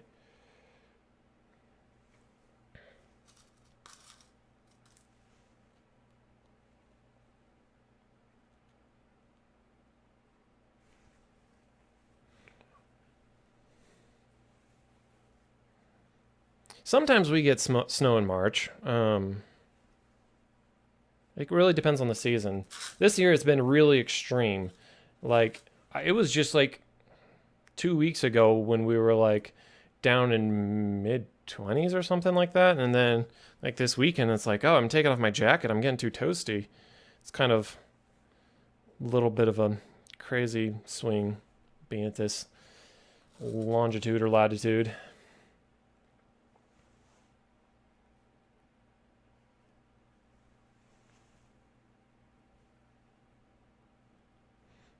When you say down south, are we still talking like United States? Or are we saying like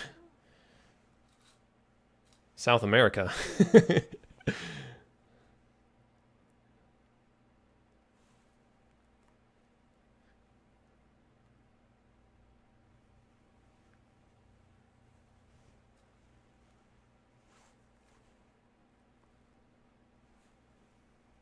U.S. Okay. You must not be around Arizona then, because I always think of that scene from King of the Hill where they ended up in Phoenix or something. I don't remember exactly, but Peggy said something along the lines of God has abandoned this place because they were commenting on the heat and saying something about how God has abandoned this place. And Bobby was like, it's like standing on the surface of the sun. Tennessee, gotcha. I knew someone from Tennessee at one point in time.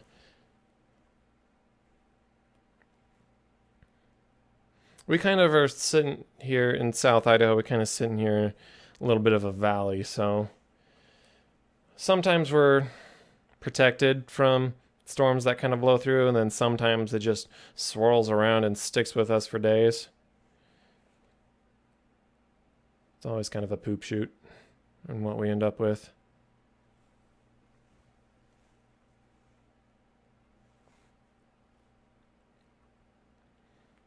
Hey, we got two locals. Or not local to me, but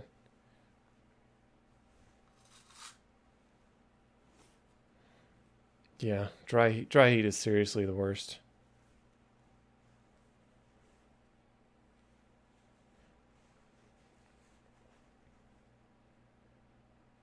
Humidity's all right. I can manage humidity. It's still kind of suffocating at times, but I don't know, it's pretty dry in Idaho compared to everywhere else. It's not all deserts like most people generally think, but it's a decent amount of deserts.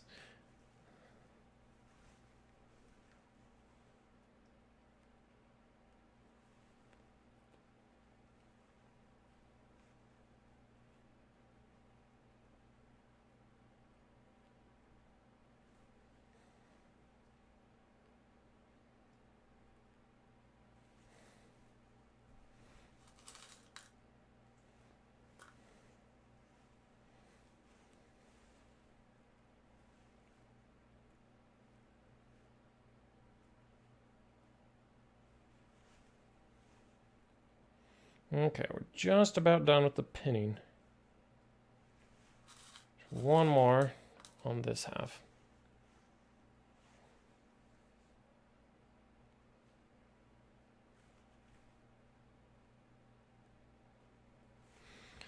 Okay, now that we have all the pinning done, we can shift over to our sewing machine. Move this over this direction. And it's going to kind of sag down because it's a crappy boom arm, but it'll work.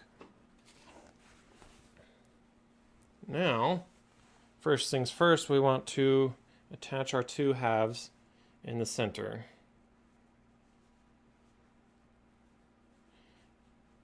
And we don't want to mess up like we did on the last one by attaching the faces the wrong way.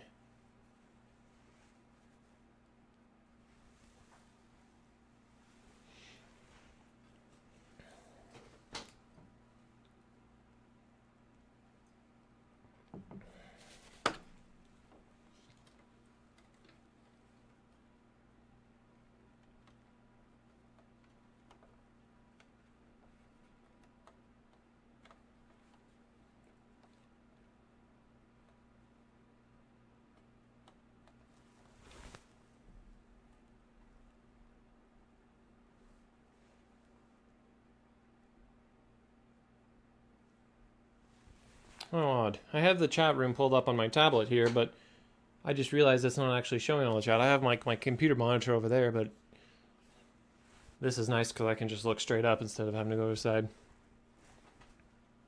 Oh well.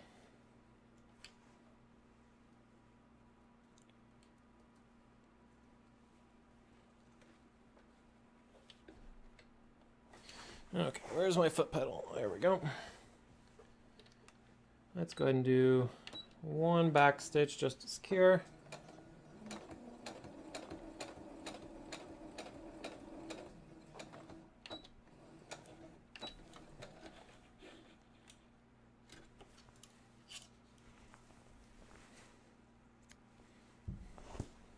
Now the other side.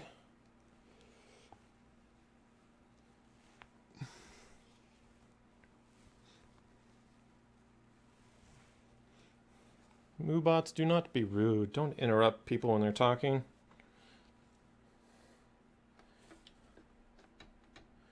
I get that you are a robot. You don't know any better. I get that I probably set it up that way.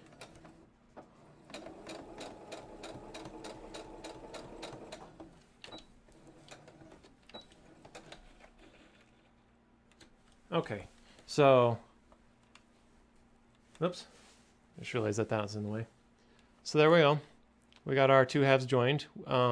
They're joined this way because we're going to turn it inside out later, and those edges will actually be on the inside. It'll make more sense later, but essentially we'll kind of like turn it all inside out, kind of like that. But okay, so now that we're joined in the middle, we can actually go around the outside.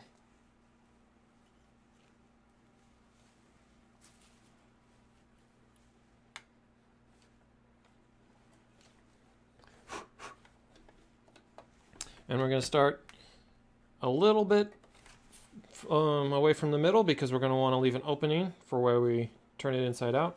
So we've got our center actually back here behind the needle. Let's go ahead and back step one thread, one stitch, just to secure it.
In case you're wondering what I'm looking at as I pick up the foot, mostly I kind of turn the corners that way, and also I'm kind of looking how close I am to the edge, just like if I want to go another stitch or not. I don't want to get too close to the edge because we'll go one more.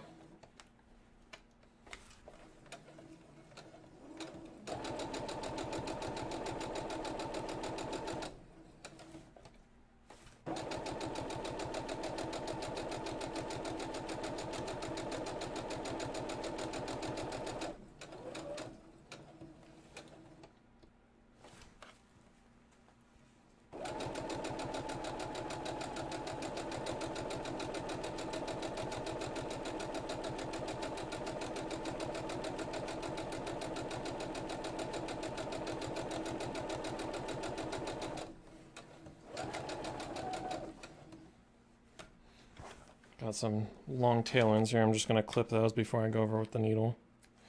So now that we're approaching the middle, we're just going to continue on over. Since we designated this side as the open side, we're just going to keep on going and then continue on around the other side of the bow tie.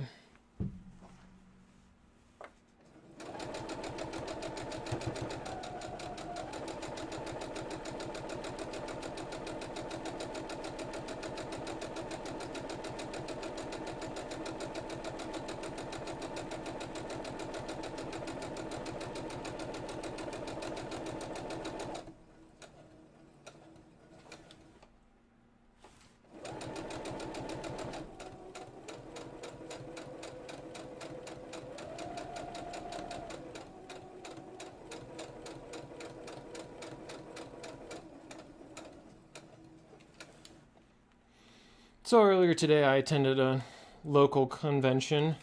It was actually just across the border into Oregon, but it wasn't too far of a drive. It was just over the border, about 44 minutes from here. But what kind of conventions do you guys have over there in Tennessee? Like, I know a lot of the big ones are usually, I mean, they're usually obviously in the big cities. I'm thinking like, what was it? The PAX East was going on this weekend. I'm trying to think of what the next one is that's coming up after that. I don't know, but I haven't like heard of if there's any like really big ones that go on in Tennessee at all. Of course, there's absolutely no big ones that go on in Idaho. We just have a couple local small ones. The one I went to was over in Ontario, Oregon today. It was organized by a couple of friends that I know. So I went over there for a few hours and checked it out and talked to a lot of the artists. When they're really small, it's mostly just about the artists, and that's what you're going to find a lot of is big artist alleys, and occasionally there'll be like some sort of gaming room where all the board games are happening and stuff, but it was a lot of fun. I enjoyed myself.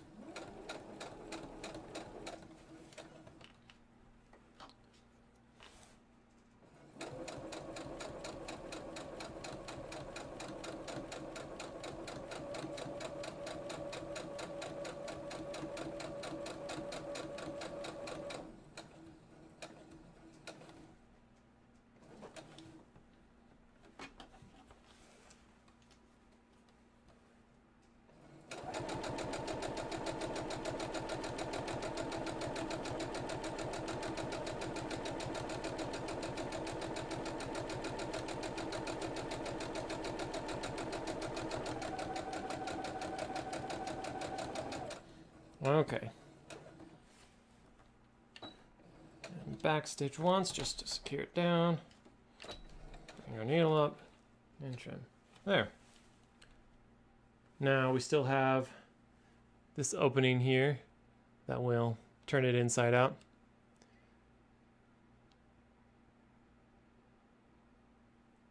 Wizarding Con, is that anything like Wizards of the Coast, or is it more just like kind of like a fan fest kind of thing, or everything Wizards?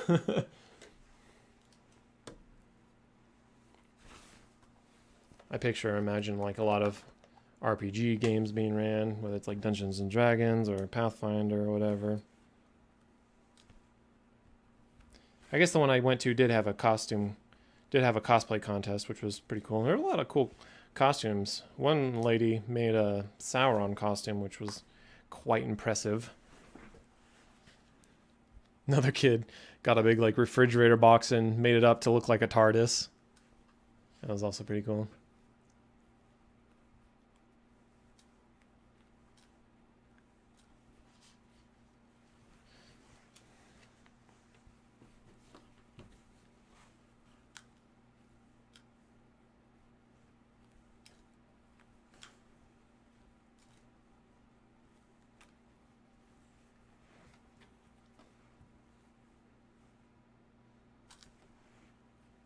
Oh, I see. Local ones around here are the one I just went to, which was the Bordertown Comic Con. A couple years ago, we had one called Tree City Comic Con, but there were a lot of things that apparently were going around that one. I don't know the specifics, and I don't want to try and speculate too much. But either way, they didn't come back. I guess it was just the 1 year. And they had a lot of big names, like they had like, oh, what's the actor's name who played Gimli in Lord of the Rings? They had him there. I think they had a lady from Star Trek. I think they kind of maybe that was it. Maybe they just blew their budget way out of the water and couldn't afford to come back the next year. But there's Tree City. There's another one, a bit smaller than all the rest. Fandemonium. There's another one. What is it? It's actually coming up in a month or so, I think. I don't know.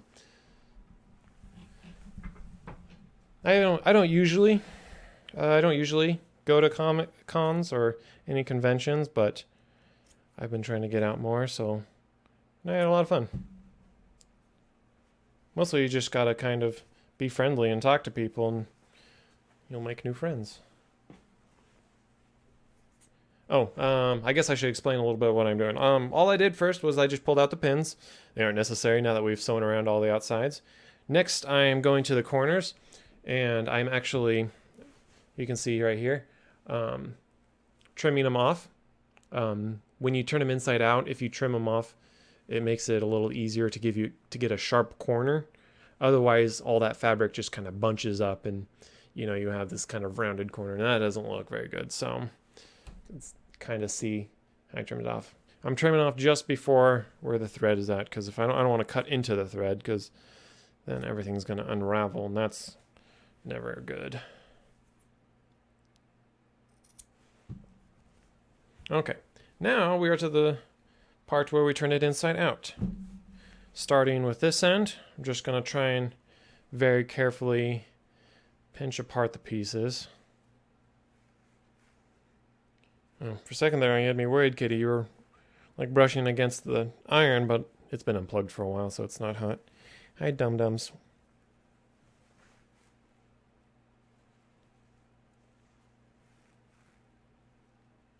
This is usually about the time of night where he just comes and sleeps on my lap while I play video games. So he's looking a bit confused and out of his element. Okay, and this I don't actually know where this thing originally came from. I just kind of found it around the house, and it's now my bow tie thing. So all I did is I kind of started pushing it up inside of itself to get it started, and then I use this thing, and I kind of push it up in there, and then I kind of push it down over the rod, and then up through this middle opening that we left, and out it comes. And I can pull that out now and grab a hold of this and just kind of slide it the rest of the way out. And we have what amounts to the world's worst windsock, but we will get there in a moment to make it look like a little more bow tie like. First, we'll do the same to the other one.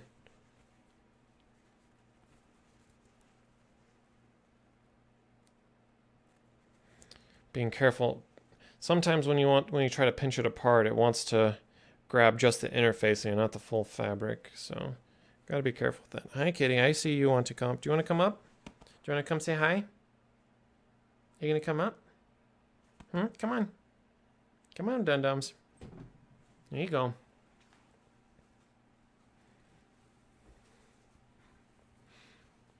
I suppose it's the end of the day, so I can get covered in hair and it'll be fine. Although it's not exactly the most convenient. I'm gonna thread this one down.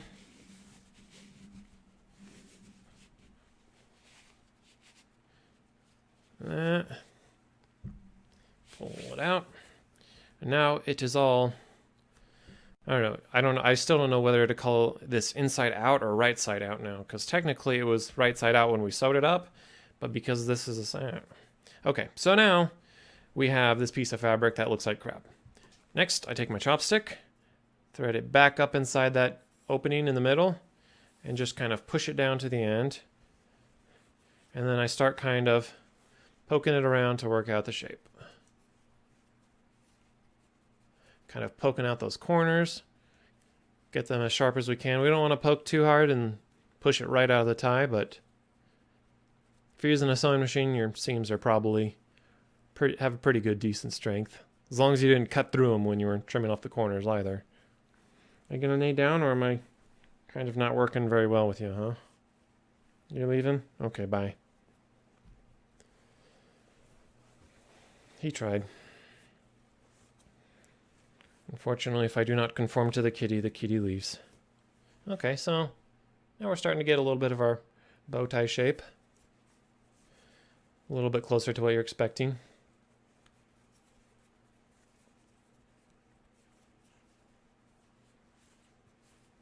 Just kind of work out the neck. Doesn't matter nearly as much because it's going to be hidden under the collar. Back to the other side. Push out those corners.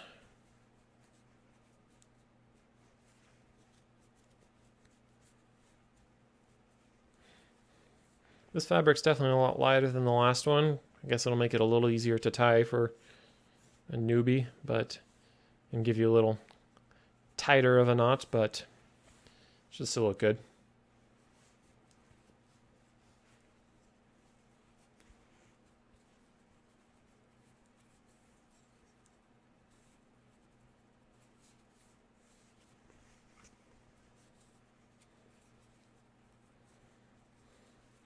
Okay, now we want to plug in our iron so we can start flattening this thing out a little bit more. Let's clear space. Move this mic up a little bit.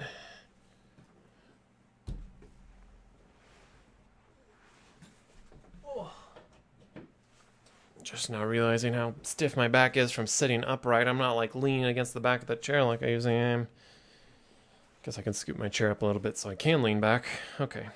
And I'm just going to kind of work out these seams a little bit. Just kind of like crease them with my handle almost so we don't end up with any pointy corners. Rounded points, I guess. Because like you can see it kind of gets to a point right there, but if you kind of work it with your hand, you can get a little bit better of a curve. More what you're wanting. I probably should have used a little bit heavier interfacing for this one. But, you know what they say, hindsight is 20/20. Okay. Are you warm? Warm enough?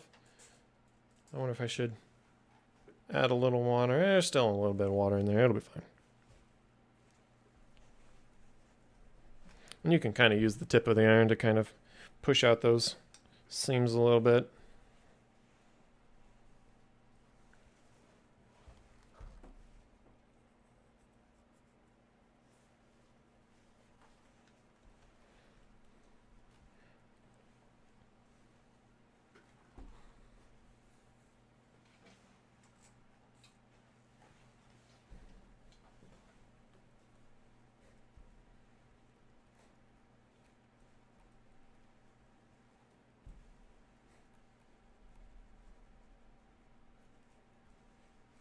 And, hey, Starting to look a little bit more like a bow tie, isn't it? You can kind of see what I was talking about at the beginning with the horizontal and vertical lines, like how it's not exactly, I mean, it's pretty close to being perfectly horizontal with the tie, but I think it actually looks better slightly off. It's going to be bunched up in the end anyways, you know, and the slightly off kilter kind of adds a little bit more interest, in my opinion. That's how I'm going to justify that, at least. We'll go to the other side. Before we tackle the center, I like to get the ends in control.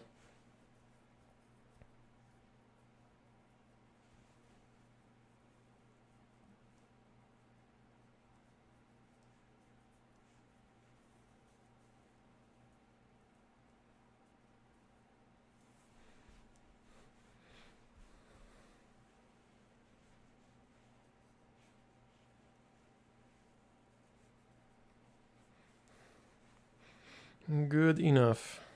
I find myself saying that a lot when I'm making bow ties. Good enough. I'm not sure what's with this little... Oh, just a random piece of interfacing. Stuck to it. I was like, did I mess up and like leave a hanger or something?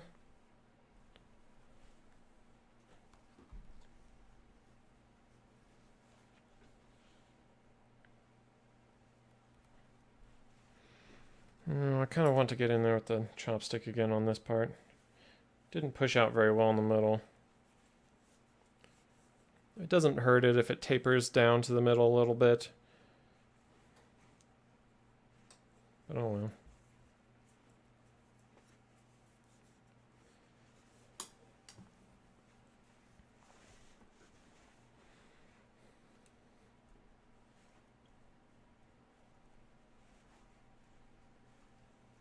Okay, so now for this center portion, we have to close up this hole here in the center. Usually what I kind of do is I just kind of push the edges down inside to kind of match the rest of them. Very carefully. Try to shove some of the stray threads as well.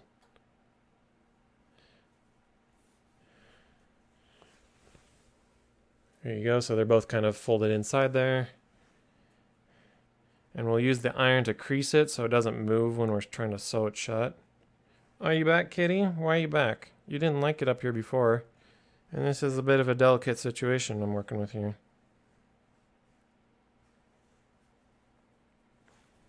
Okay. And without burning yourself, you kind of crease that down like that.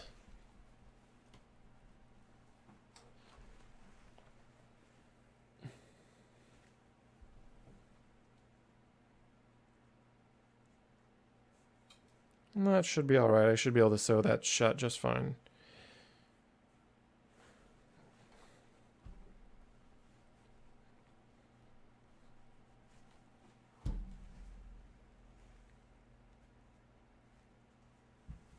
Okay. We are done with the we're done with the iron. Go and unplug that. Now, we shift back over here.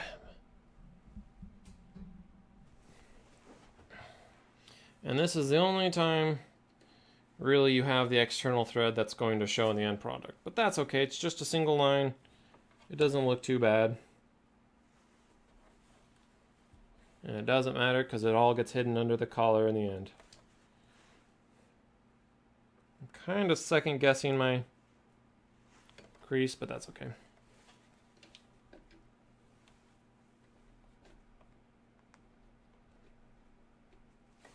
Kitty, stay down. I gotta finish sewing this part, okay?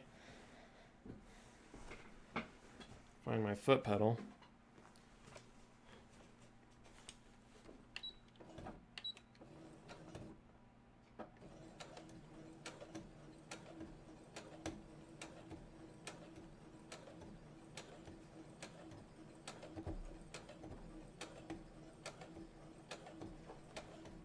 Oh, you're gonna come up anyways? Is that how this is gonna work? Okay, sure.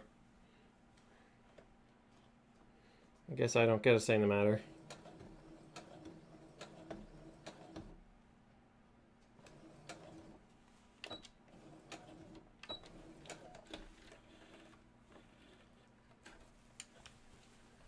And there's that. Luckily, I mean, with this white and pink fabric, it kind of hides the thread pretty well, especially on that side. You can see a little bit more on that side, but I think I missed a catch. Maybe not. I don't know. No, I'm not going to worry about the tails. I'm just going to trim them off and be done with it. As soon as I fix this weird loop that's going on here. What is this?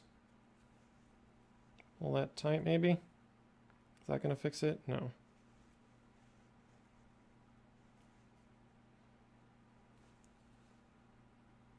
Sometimes these loops you can fix just by pulling on one of the tails, but this one seems to be unhappy about something. What's going on here? Okay, well, I'll just call that an automatic knot and trim it off.